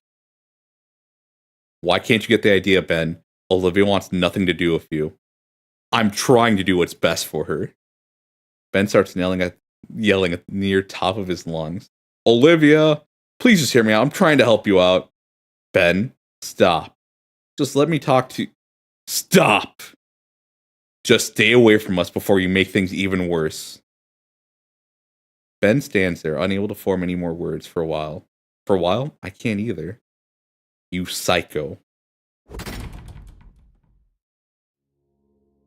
Outside Olivia's room, I dread turning the doorknob. If I'm lucky, we just cranked up the music that whole time and thinks that was just a delivery. It's a nice little fantasy. I'm no better than that, though. The music's already turned off. You turned it down when I opened the door. I sigh and open up. Olivia's huddled on the bed, holding her knees tight. All my work is crumpled and torn, cast aside off her bed. Damn it. I was close. Olivia. Sorry. I can't. I ignore the sound of paper being crushed beneath her foot. My arms slowly wrap around Olivia, drawing her to my chest in a gentle hug. Through her wobbling gasp of breath, she whimpers a mantra of apologies. We were so close. I think. Falling back at first-rate growl, I instead focus entirely on comforting Olivia. We were managing, at least. Today would have been the day. But Ben.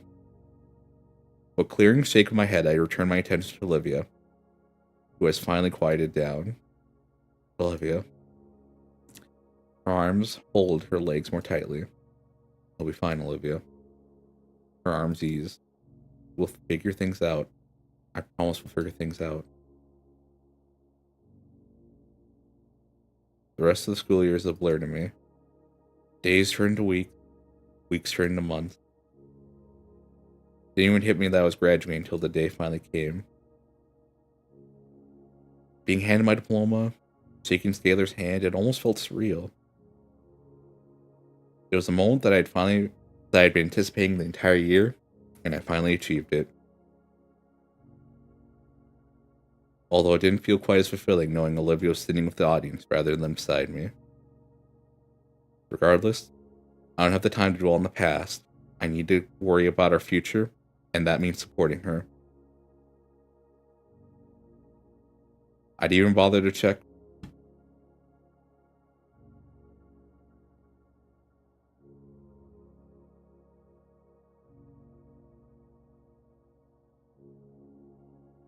I'd even bother to check where the acceptance letter had come from, only that it was in Volcandria. It was only a matter of going through the motions, building a schedule, talking with the counselors, choosing whatever programs. The content didn't matter, just the need to get somewhere, for the both of us. The late March rain patters on my windshield.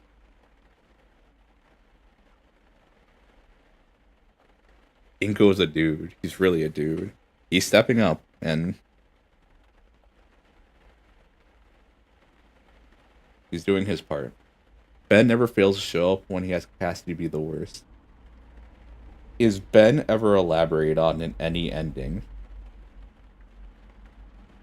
Is there ever explained why he's with, Mia? What's their history? Do I have to go through, a bad end to just see what their connection is? Honestly, if you don't want to go through 1 and 2, you don't have to. Just look up that blog later. I'm still gonna go through 1 and 2.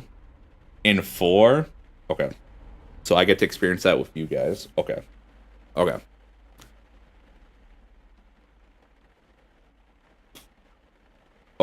Is there anything I need to do specifically in 4? Oh wait, no, just make all the right decisions. Okay, I just need to figure out what the right decisions are. Alright, never mind. Moving on. The late March rain patters on my windshield. Pollen is going to start becoming a problem soon. Man, I can't wait to just relax. Today sucked. Between the yelling, almost getting hit by a car, all the running everywhere, I'm exhausted. I think of Olivia and... yeah.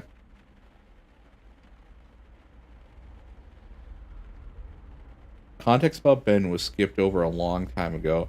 It was a decision to either I can't be mad at you and why did you... Ah! Okay. That... Oh.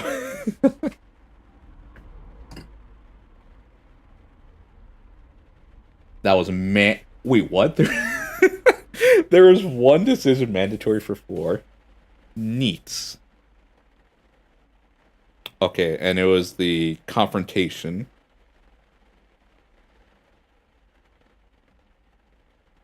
Honestly, I think you just have the one decision you'll get for. Okay. Okay. Yeah. So, over the weekend, I'll get the other 2 endings. And then, if I pick that decision for why'd you do it? So after that little scene ends, no, you guys said it's up until the last decision where things get different. Okay. Let me check something real quick.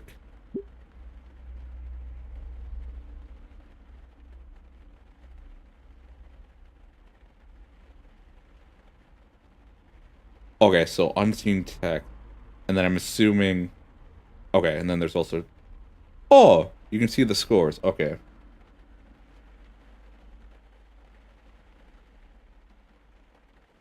The one decision that was mandatory is the one you didn't get right. Lamau.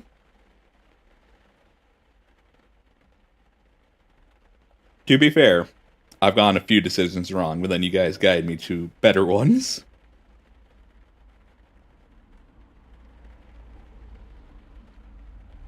Yeah, it's all worth it. I can't wait to get back home.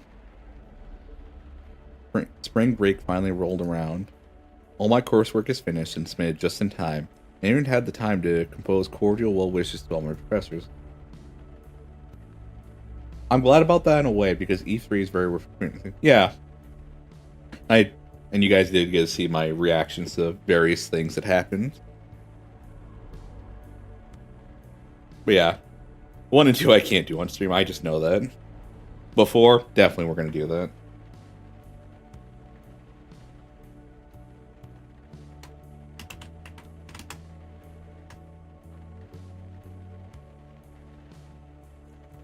It's been a while since we were all able to go somewhere. Maybe we should plan something romantic. Maybe so I can get some real fresh air and take advantage of the weather before I end up congested. Like camping. That'd be a lot of fun. I entertain myself with these thoughts the rest of the way home. The lo-fi hip-hop station currently playing helped a lot too. Lo-fi beats to study and relax to.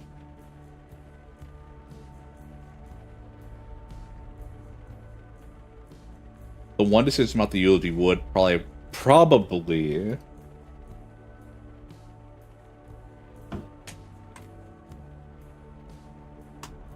Right, hold on. Tuesday...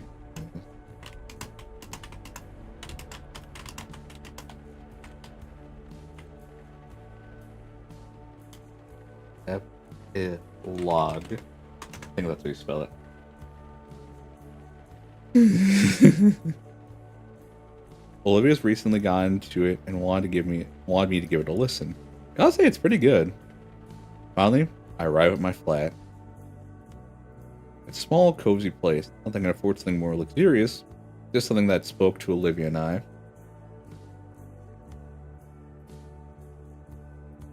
Yeah, a lot of people got that wrong. That's why whoever it was convinced you so hard when that decision... Yeah. I also mentioned it. Like, that decision was weird because...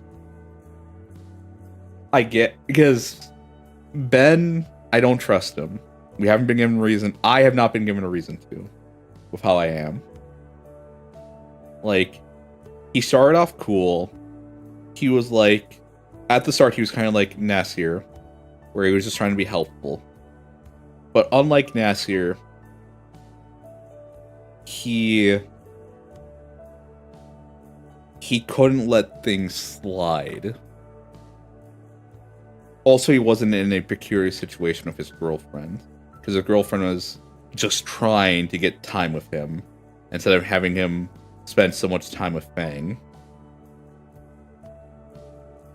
But like, Ben just started to do more and more weird things, and Mia was not helping with all the gaslighting she was doing. Yeah, no. I said, like, this is a good idea, but this is way too soon for the eulogy.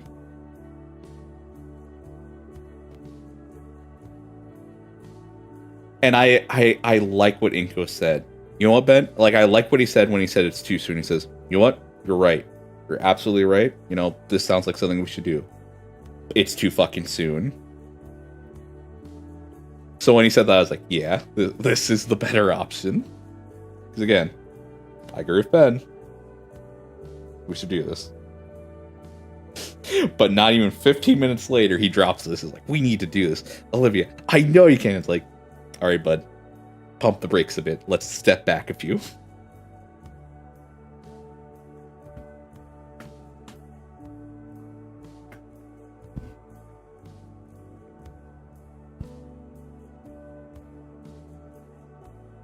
Oh, they live together in a flat. Okay.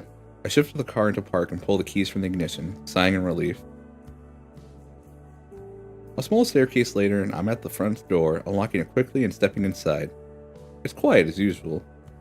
Olivia's usually working around this time too. I quietly pushed her door open. She sat quietly in front of her drawing tablet, carefully painting a dramatic landscape. The colors of the digital screen shines off her visage, hinting her gentle smile of all sorts of exotic colors. I caught her at a good time. You look stunning. Seeing her harder work. Oh, might as well share this one as well. Nope. I always forget I need to do the print screen input twice because it always takes me to a random thing.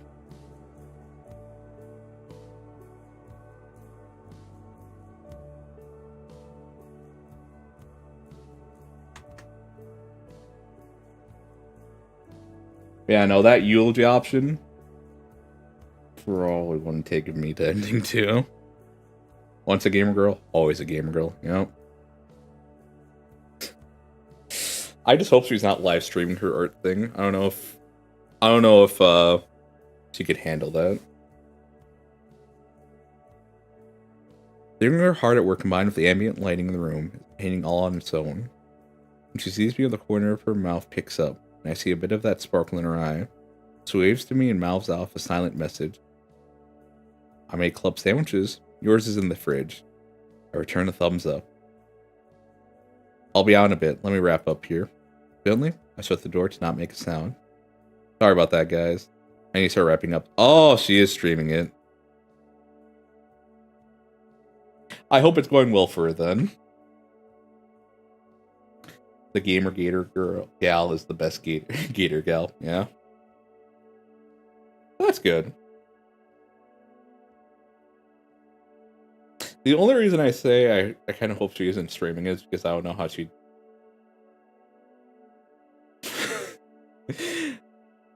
Streaming can be interesting. Especially all those fucking humans. This is why we have that one space. What was it, her forum? Where no humans are allowed, especially human males. Our kitchen gets a decent amount of use, but it's kept pretty tidy. Forfeit all possessions to the stream. Yeah?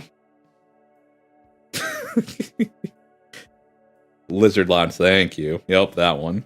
Every now and again, when I see some culinary doodads, I pick up for Olivia. I open the fridge. Inside is a leftover pizza box, a half-gallon of milk, Olivia VTuber artist arc. Yeah. Yep. Inside is a leftover pizza box, a half-gallon of milk, and a stray can of soda and some dwindling bags of fruit. I guess Olivia used the last of our actual food for lunch. I need to go shopping soon. And of course, the sandwich Olivia made, wrapped up all fancy for me.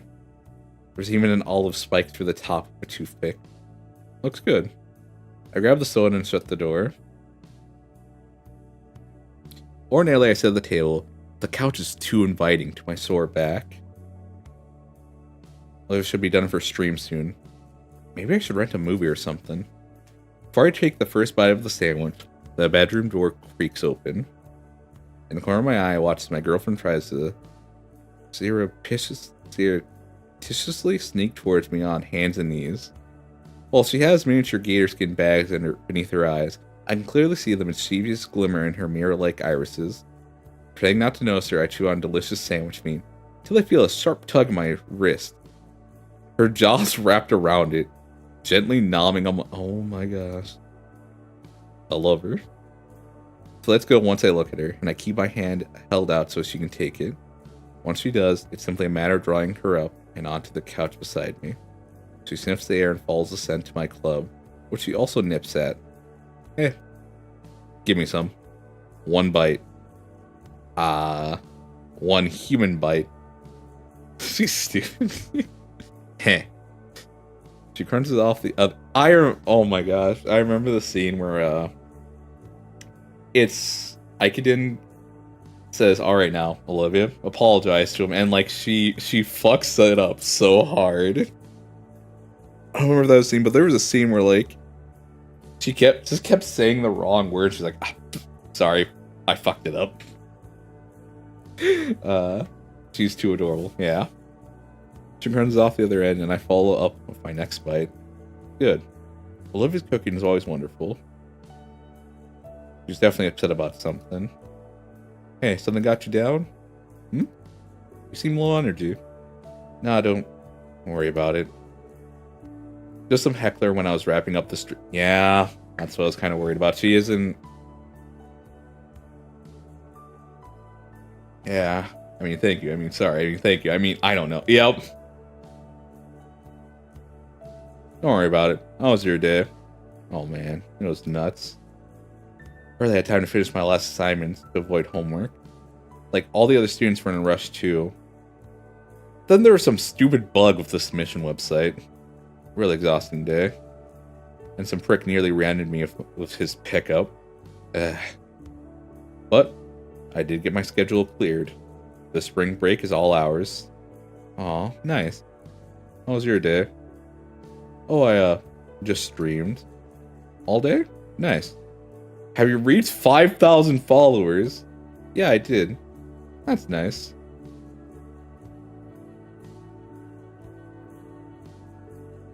Oh.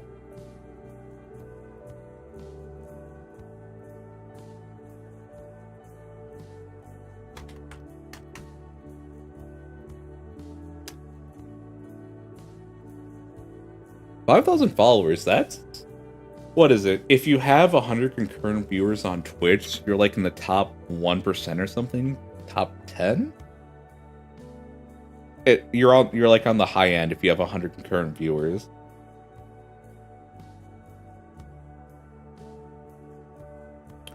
Yeah, I mean, followers is a nice metric, but it's more of concurrent viewers that would matter if it's on Twitch. Hopefully her career really takes off soon. Truthfully, I worry for her a bit. Oh yeah, I was thinking we could arrange a day out sometime. Going a little vacation during the break. Oh yeah? Yeah, does that sound like fun? Come on, we need to get out more. He's overworking himself, and I doubt he has... Exactly. It's like, in the moment he'll be tired, but... It's just like working towards any goal or just working out. Yeah, it's gonna suck in the moment, but... when you have that hope and all that will come out of it, it's like, it's worth it. Right now, it's gonna suck. Oh, it's gonna suck. But I think he knows it's worth it. I went out last week. Okay, I get your point. Yeah, it sounds fun. Where do you want to go? Park maybe? I still don't know what's around here. I think there's a few public parks around. Maybe like when we saw the bluffs. Oh, you know what? We haven't ever gone back to Volcadaria. We haven't ever gone back to Volcadaria. We live in Volcadaria, dork. I meant the city. We should go check it out.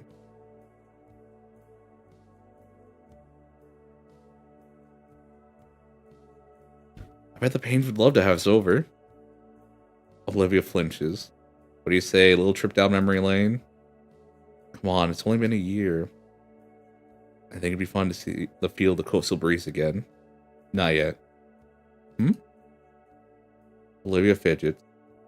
I don't want the Pains to see me yet. Why not? When I left, I didn't leave on the best of forms. I could tell they were unsure if I'd ever make something of myself and make things work for me. Heck, I wanted to prove I could before I left. And now it's been a whole year. What do I have to show? I don't even make enough to cover my share of rent. Olivia. My hand lays atop hers and curls over her fingers. Would Randy or Sophia care? Well, come on, we both know they just love to see you again. Her face eases and a smile creeps slowly on her lips. Yeah. I guess I'll shoot them a text later, okay? She looks up and nods happily. After that, then? I don't know. Well, camping. I could look into local campsites. Sounds nice, yeah. Alright. Hey, you up for a movie or something? She nods. Using the remote, I browse for something decent. Oh, they had a bunch of old kaiju movies. Nice. It was finally settled in for a night of cheesy rubber suit monster movies. At some point, Olivia's tail had wrapped around my waist and bodily dragged me to her. Slowly the sun fades, leaving us only illuminated by the television screen. I'm sorry, Inko. For what? Well, my arm wrapped around her shoulders, pulling her close as possible. For everything. With a derisive snort, I shake my head. You haven't done anything to be sorry for, Olivia. Exactly. I've done nothing. Even in the duskiness of the room, I can see her hurt-filled eyes. I plant the most chaste of kisses on her nose, eliciting a giggle from her. I wouldn't say that. You've done so much more than you know. For me goes unsaid. But Olivia gets the message, and her head sinks into my chest. Bit difficult to pull up my phone with Olivia's tail in the way, but I manage. Sophia, would you like to have lunch or something tomorrow? What are you doing?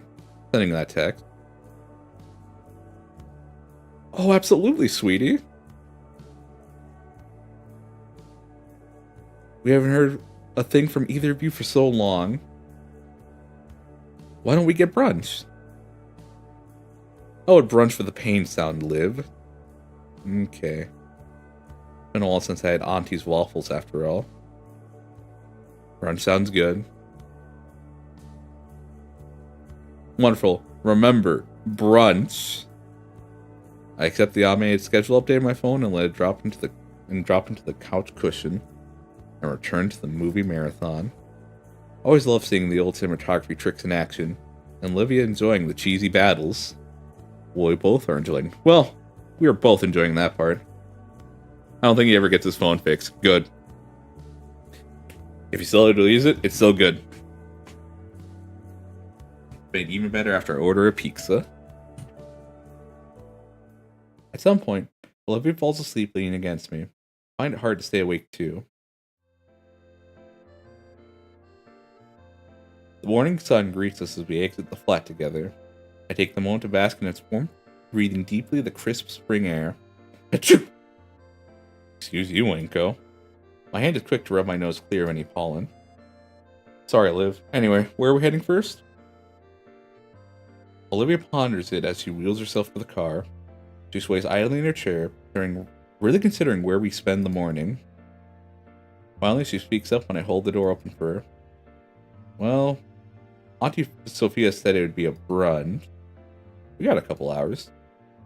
Olivia climbs into the passenger seat carefully as I hold her wheelchair for her. It should become second nature at this point to collapse a chair and store it safely in the back seat.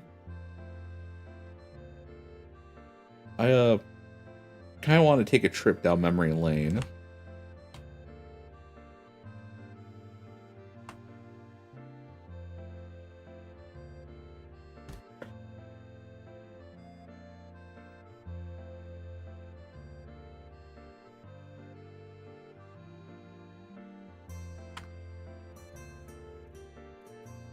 I really like this. I still think that whole segment from the arcade, that was some of my favorite music. I need to listen to Ikidin's Last Favor song. I don't think I got to listen to that well enough during that scene. I was just so so focused on him just having that axe, being like, all right, we're solving this today. And he just breaks the display and the painting. Memory lane. Got it. Got the directions? Now in the driver's seat, Olivia has her phone out and connected to the car's older radio. The old financial district first, then.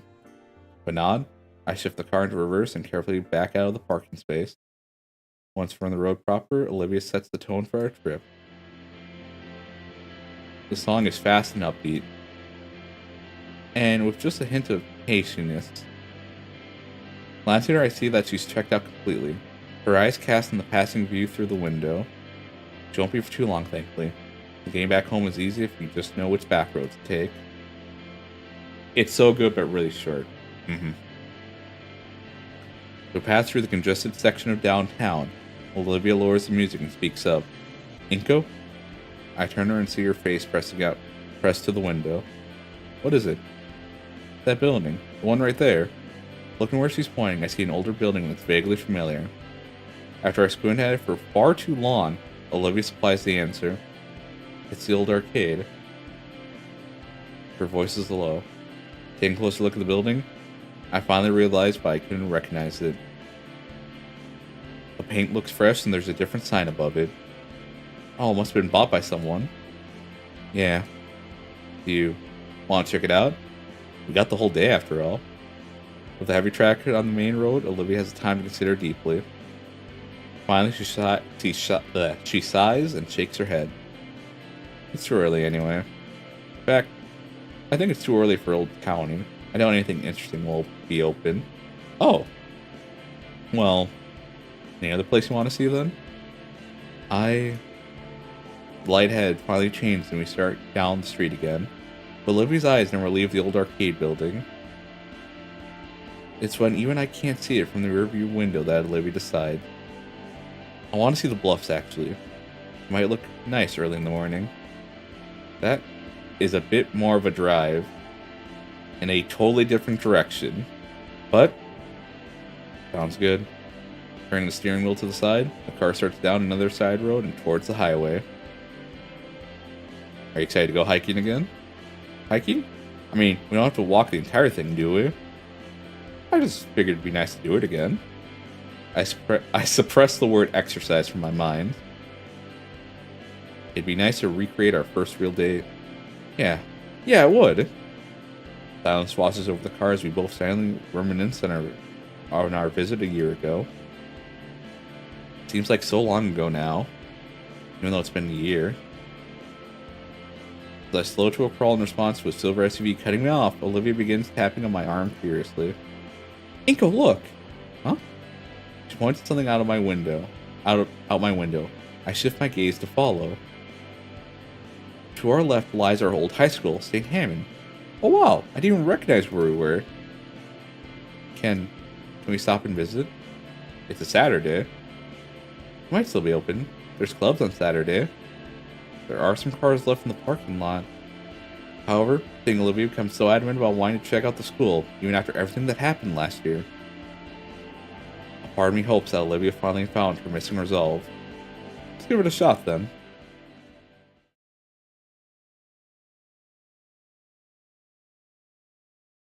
I engage in some questionably legal driving maneuvers to get us in the left lane, take us right into the school's parking lot. The place is still pretty empty. We're able to park real close to the front entrance. Although we get prime parking anyway due to this fancy sticker I got. Quickly look around for a place to park, pulling to the side of the road and turning the vehicle off. I step out of the car and make for the trunk to set up Olivia's wheelchair. It doesn't take long before we're taking the short walk up the path. The mural is beautiful as ever, looming over us like the sacred guardian of the school. There are lights on inside. Olivia hesitates, hovering her hand just above the door handle. She pushes in, and the cool air-conditioned breeze is let out, along with a very familiar scent of the facility. Inside, it looks just how we left it. Is it really okay for us to be here? Olivia glances around nervously and shrugs. I don't know why we wouldn't. Well, normally students are supposed to call ahead or wait for a reunion. Olivia jumps. Miss Gaylor. Hello, you two. What brings you back to St. Hammond? Oh, well, it's spring break for me, so we wanted to take the day and just, go around. I see, Mr. Inko. And are you on break too, Olivia? Her silver eyes cast down for a moment. Olivia? Yeah, on break too, Miss Gaylor. The older woman's gaze shifts between Olivia and I. Well, I see then. With a sigh, the principal turns and starts heading down the hall. Come on, you two will need a visitor's pass then. Olivia doesn't budge. Olivia? I don't think she heard me. Taking Olivia's handlebars, I moved to catch up with Mrs. Gaylor. Everything looks like I remember it. The hallways, the lockers, even some of the posters. The principal smiles wearily. It's only been a year, Inko. Give us some time at least. What do you mean? We turn and enter a hallway that's permanently ingrained in my memories. The gala. Well, the district's currently looking over a proposal we'd submitted. Hopefully, St. Hammond will have a brand new wing in the coming years. Oh, for more classrooms then? Something like that. The administration felt that we should have a dedicated area for extracurricular classes. St. Hammond was always focused on the arts, so that means... an art wing? She nods and enters her office. For a moment, she comes back with a clipboard and some large name tapes. For now, just sign this. Don't worry about disturbing any clubs. Today. There's only the Tabletop Games Club in the library. I fill out the sheet for both Olivia and I, and hand the clipboard back. Before Miss Gaylor returns to her office, though she kneels before Olivia. And Miss Halford? The voice surprises Olivia, and her head tilts back up to look at the principal. Yeah? I hope this break helps with whatever is on your minds.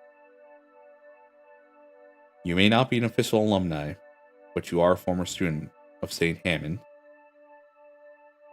Before Olivia can respond, Mrs. Gaylor stands upright and re-enters her office. So, what now? Olivia glances down the hallways to our left and our right. I want to sit at my old spot, at Ikeden's class. Olivia let go of my wrist for tail and starts moving herself along. I follow closely behind, remaining silent so I don't break her focus. Clear that there's a lot of emotions whirling around her. She looks up the staircase, and then continues to the elevator around the corner. Oh, I didn't think this far ahead. We don't got the key, do we? If you need, I can carry you up. Olivia reaches into her chair pocket and pulls it out. She still had it. The elevator door slides open like it always has for us. Another bout of nostalgia weighs over me, of all the times Olivia and I rode it. One memory stands out though. Both of us huddled together in fear ends. The door opens, and I breathe in the fresh outside air again. I always loved the open hallway up here. Olivia rolls ahead past the rooms. 231, 231, 231, 234. Olivia stares at the nameplate. 231, 232, 233, 234. Olivia stares at the nameplate. It now reads, Miss Fizzler. She sighs. After a moment, I reach ahead and open the door for her. Inside, it's pretty similar. There's obviously some new decorations. The teacher's desk has a different clutter of papers on it, but it's the same classroom. Olivia rolls inside. I watch her carefully move the chair by her old desk so she can use it. It's still. Should I enter? For a moment, she glances at me, pats the desk next to hers. I've been granted entry. When I take my seat, bits and pieces of my second day here surface in my mind. Still here. Olivia's fingers tracing something. It's a little indent in her wooden desk. The one she used as an inkwell. How'd you ever get away with doing that? The teacher was cool with it. She smiles. We both stare ahead to the front of the classroom. It's like the two of us showed up early for the day. And any minute, now an energetic petrel would waltz in, dramatically flapping its wings. there to take us on another learning adventure, ready to give it his all to teach us the values and craft of art. Olivia doesn't cry. Fingers weakly tap against the desk, but she doesn't cry. After a while, she speaks up. You ready? Are you? She looks over with a slight smile. Yeah. I get up, push our chairs back in their original spots. Leaving, I turn around for one last look. I know Olivia is as well. It probably really is the last time. I gently shut the door behind us. Bye. We end up taking a short tour of the rest of the school. Seeing the sights once more, the auditorium, the atrium, even the cafeteria. I got us some of our old favorites from the vending machine. On the way out, we passed through the gala once more. I wonder. I stopped at the trophy case. Olivia hears my footsteps have stopped and turns. Her landscape is gone. In its place, a plaque. Olivia gently rolls up to the glass case. I step aside for her. It holds an etched stone slab and several photographs illuminated by dim yellow lights, surrounded by all the award-winning works by his students. And etched into the top of the polished stone lies his name embossed in gold leaf. Mr. Trent Eidketon.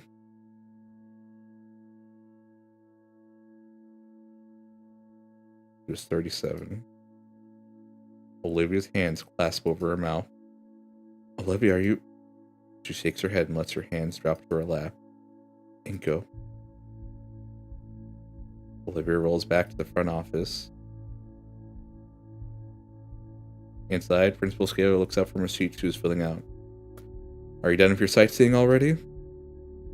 The her tone is shaky. Olivia smiles and nods. Yeah. Miss Gaither, Olivia wheels to her desk. They share a look, though I can't see what Olivia's doing from the entryway. But at the principal, I see her face fall into a saddened frown. They're whispering, and Mrs. Gaylor's eyes are even getting misty. She wipes her face and nods, taking a blank sheet from her desk and writing on it. Olivia accepts the paper. Thank you, Miss Gaylor. Of course. And Miss Gaylor's frown transforms into a simple smile. I'll always be here at St. Hammond if you ever wish to talk, Olivia. That goes for you as well, Inko. Right. Thanks, Miss Gaylor. Olivia turns and leaves the office, wheeling past me. Hey, Olivia, what's up? She doesn't respond, instead heading straight to the school's exit. Falling after her, I finally catch a glimpse of Olivia's face. Her face is set with determination. I have to move ahead and hold the door open for Olivia, who beelines straight for our parked car. Olivia, wait up! She finally stops next to the passenger door and turns to me. What's going on? Sophia's expecting us for another hour. Good. We have time then. Time? You want to go somewhere else? Yes, I need... Her voice hitches, but she still forces the words out. I need to go see him. See who? She thrusts the paper forward for me to read. Oh. We're nearly there. Not that far away. Only a 10-minute drive. But a combination of dread and anticipation makes it feel like 10 hours. In the seat next to me, Olivia stares at the elevator key in her hand. Part of me thought she would have returned it. Maybe someday. It's not like they can't just make another for a few dollars. It's just important to her. I hope it doesn't rain. As we pull into the parking lot, I take hold of her other hand. I can feel the nervous vibrations through our connected palms and hear her fingers intertwine with mine tightly. It's a solemn place. Grounds are well kept, but still creep onto the old pavement. I help Olivia out of the car once more. The wind is picking up a little. We pass through the arching metal gate. We look around at the sea of tombstones, completely lost. Where are we going to find it here? I don't know. Let's just start. Should have asked for more details. Don't worry. We have time. I push Olivia along the gravel trails, past rows and rows of graves, or, on rare occasions, a mausoleum. About the plot number, we have to scan over each tombstone carefully. Olivia's breathing picks up. There! I think it's that one! She's pointing to a small tombstone 1 row ahead. Without hesitation, I pivot and push Olivia forward to it. A similar plaque to the other one at the school. Instead of engraved gold letters, it's simply carved into the stone. Olivia holds a hand out for a bit, but lets it fall back into her lap. We found it. For a while, we rest in silence, just looking at the inscription on it. His teachings will continue on into the new generations. I'm startled when Olivia pushes herself out of her wheelchair. She kneels before the small tombstone, and I move to kneel beside her. Olivia? I'm fine. It's just, I want to finally tell Minko. It only takes me a moment to recall what she's referring to. It was nearly a year ago. That night that invades my dreams from time to time. I nod, laying a hand on her shoulder in solidarity. Alright, Olivia. She looks at me and smiles a fragile smile, then begins. Mr. Ekton, you are a lot of things for me. You taught me so much. Everything I know when it comes to art. And you tried to teach me about myself. Show me a way to live my life that was better than how I was back then. You used to grate on me when you would lecture me about my feelings. But I know you did it because you gave a damn. You gave a damn about me, about everyone around you. Even when I was being stupid and trying to hide away from everything, you came into my life and showed that the world wasn't as bad as I saw it.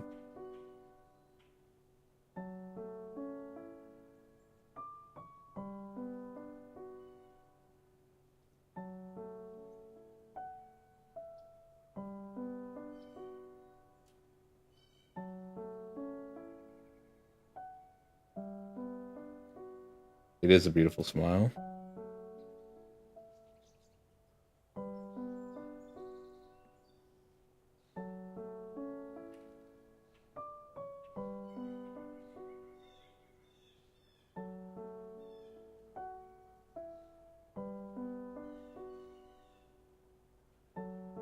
Olivia's eyes turn to me, and I can see the tears flowing freely down her cheeks and over her shaky smile. You were right about him too, Mr. Ekton. I'm grateful to have had you as a mentor. I promise from now on, to you and to everyone, that I'll live my life unshackled by doubt and fear, like you has always taught to me. Thank you, Mr. Ekton. Olivia sits back. I hate to think of all that was weighing on her this whole time, but it's gone now. And thank you, Inko. I know it's been hard, and you've done so much for me. I promise. I'll get better. I promise. I'll be worth someone worth it all. I shut my eyes and move in to hug Olivia. Thank you so much for giving me the time. I love you. I love you too, Olivia. I'll get better.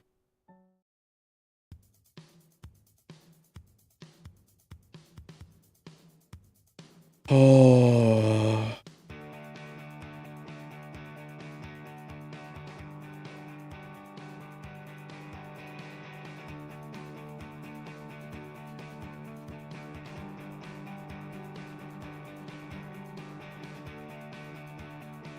Ending 3. Recovery. Oh. Oh.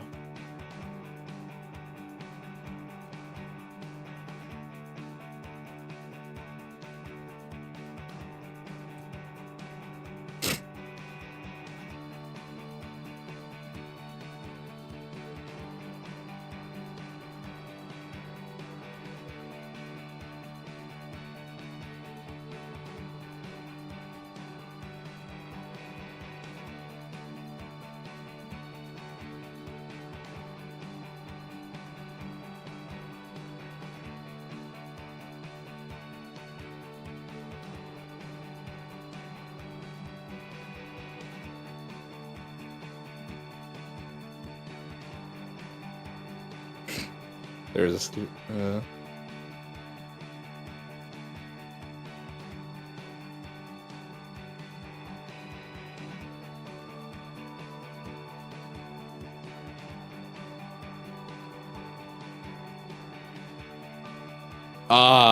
my drawing.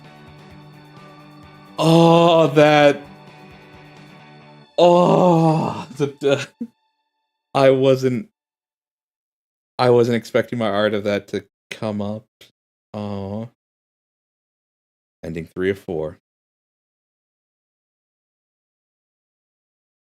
That art means so much more. Oh.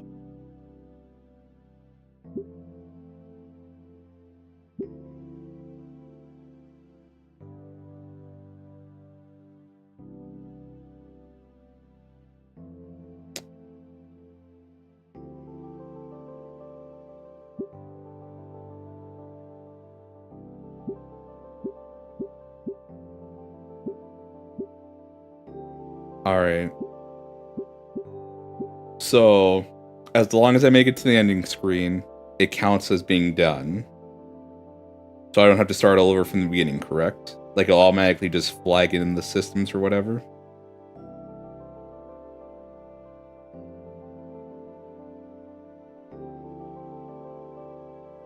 Either way, yes, yep, okay.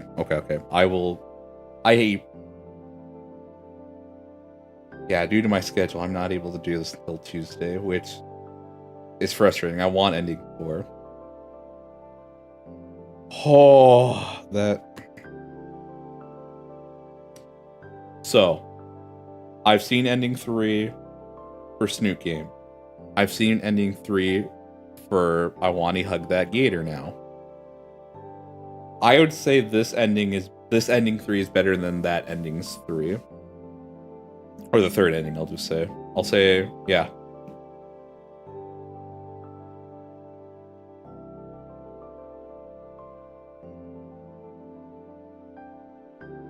Happy?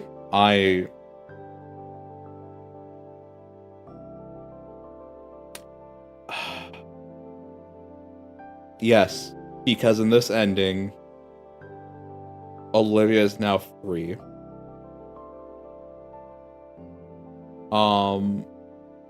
Ending 4, I'm assuming, is even better, but now she is free in this one.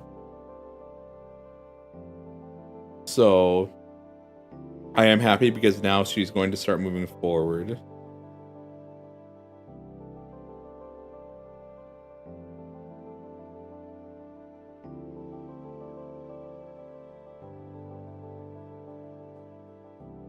Alright.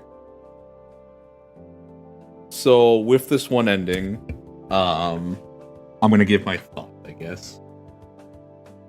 I'll also do this again with ending 4, but on first ending, getting the good ending, they really made Olivia a really likable character, at least to me. She just feels like a person.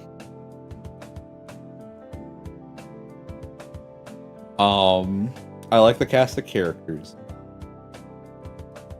I appreciate Idakin's condition was kind of foreshadowed by him not being able to pick up a lot of things. Because of the bone cancer and him being physically weaker, and a lot of things just kind of draining him of his energy pretty quickly.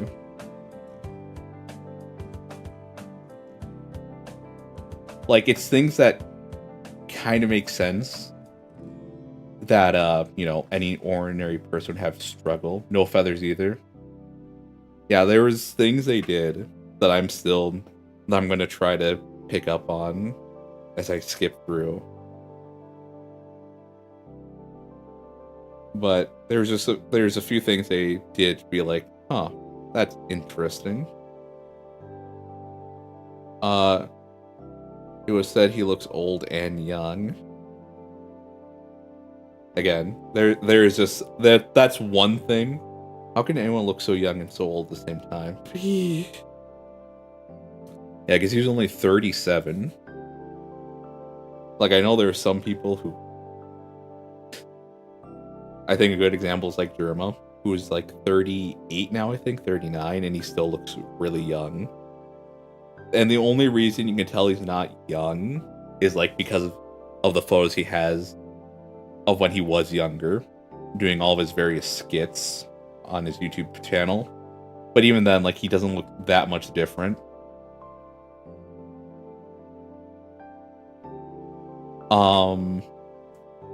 Damien was good.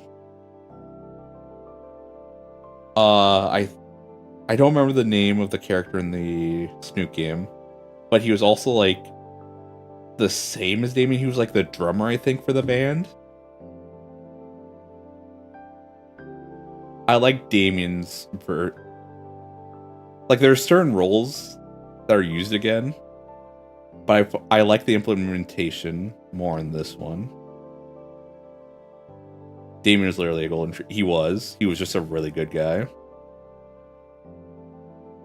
Other one just kind of felt like that character who acted like a stoner, but if I remember right, he wasn't on any drugs, actually. He just kind of acted like, well, Damien was just kind of aloof.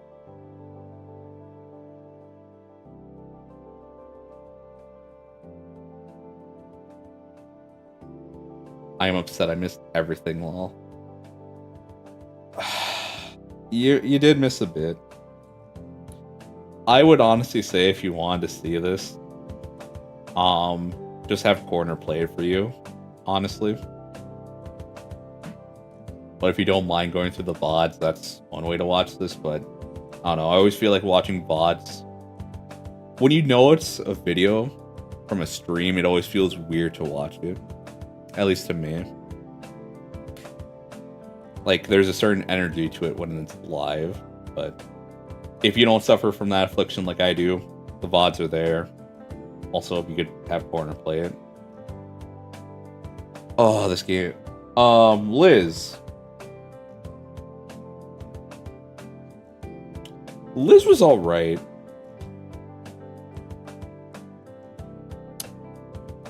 I don't really have much to say about her. I feel like she did her thing. It almost sounds rough to say, but it feels like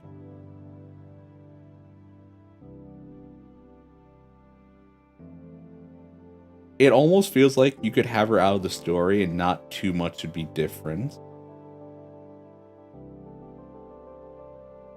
Like, there's a few other characters you could say that about too, but in the main cast, I would definitely say Liz is one person that it feels like she could be not there and not much would change. Ben, I have to wait until we get to the 4th ending. But the choices he's made, like, just linger in my mind. Like, if only by going off this ending, and I judge him. I have seen people kind of act like him, where getting in a relationship kind of messes them up, and they just start doing some really weird shit.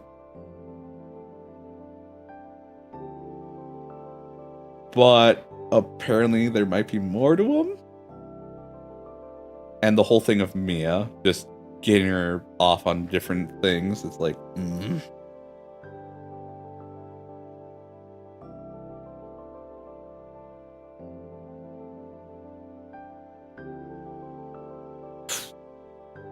yeah, no. This game really didn't feel like it was 20 hours. Maybe only 10. But when I look at my Steam thing, it says I've been playing the game, I think before it was like 18 hours. Now it's at 20 with this 2.5 hour stream. I know sometimes I tangent and explain some things. But even then, I think that only up to maybe an hour and a half, maybe 2. Also, maybe I'm reading slow. But it really didn't feel like it was this long. It really only feels like it was as long as Snoop Game, which is only like 8 hours, I think, if not less. Like, I just kind of got lost and swept in it. And most days when I did stream this, like, it didn't really feel like that I was streaming for like 3 to 4 hours.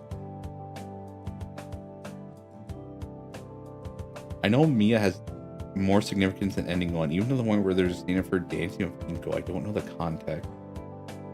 Huh.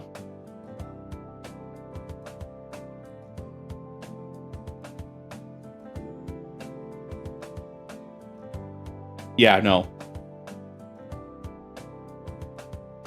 It's like with Anon and Inko. I think the creators of this game just really know how to make the two MCs just bounce off each other. Like, after their initial roughness, like, they make it very apparent about why these two work together so well when they're both fixing each other. You know, like, when they're both helping each other up, essentially. Because Fang and Anon, like, they give each other shit, but, like, it was that was some nice camaraderie over there.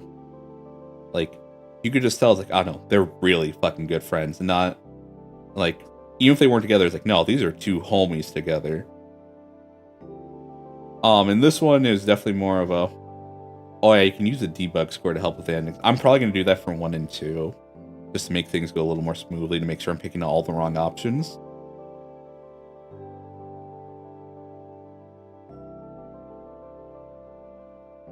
Yeah,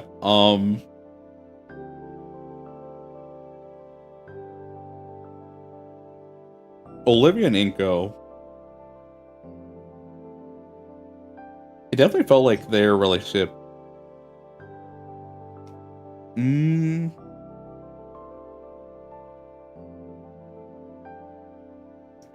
Because they don't have too many common interests. So this one definitely felt more of like a romance from the start, after being rough. Anon and Fang did share some interests and could just like shoot the shit with each other. And then it formed into a romance. So with this one, it felt like, with just how different these two were, not different, but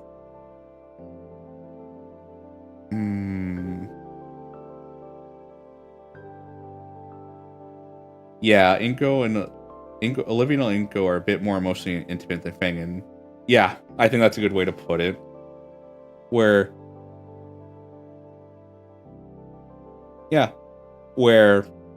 Olivia and Inko, the main thing that sells it is just that Inko is just curious about her and sees like a bit of himself in her, and just wants to know what gets her ticking. Well, Fang and Anon kind of just start hitting it off after like they just start talking about bands and everything and music, because they share that interest.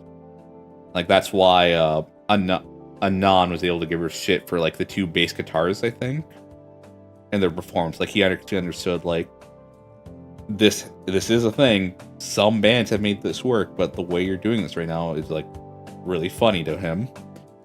And then when they start talking, you know, they start bouncing off.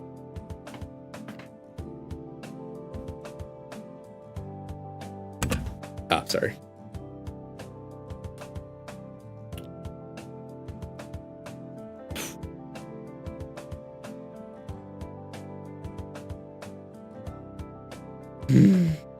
I don't like knowing that Mia has more importance in ending one, because that means I may have to read a bit more into that one. I just don't want to do the Gator Girl with any wrongdoing, any harm. Yeah. But thank you all for joining me on this. I definitely would have fucked up. Really looking forward to ending. I am too. And now hearing there's an epilogue to it. Oh, But yes, thank you all for joining me on this little adventure.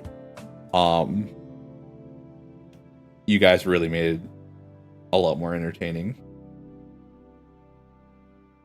Not sure if you know this, but Mia is the sister to No. Not canon.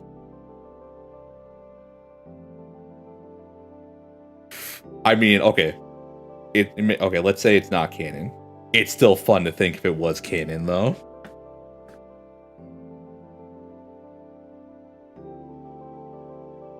This prim and proper sister, and then the polar opposite.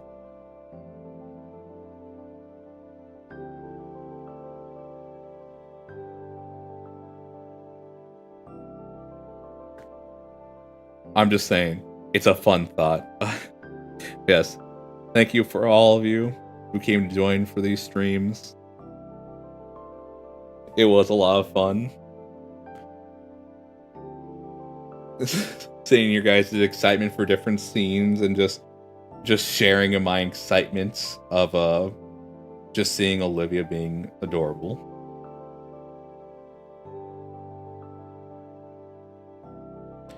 Like, this whole stream started because, what was it?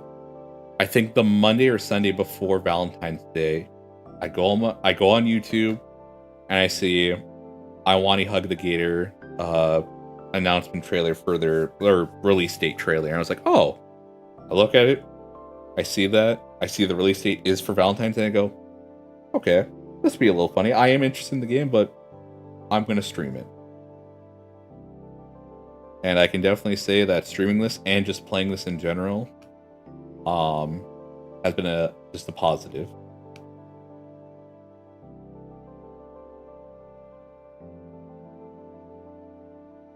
Like, I thought maybe this would be just a stream or two, you know, like a funny little gag, and I just read on my own, but then nope. It turned into all this where I am trying to make as much time as I can to play this and stream it. Where's my... Yep. So I ended that around 4:20, I think.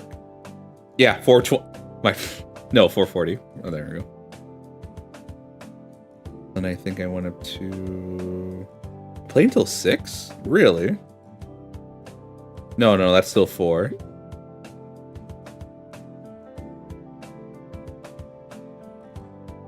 No, that's 6. That's 6:02. Did I really not play this for a week after? No, I remember why. Yeah, work came up.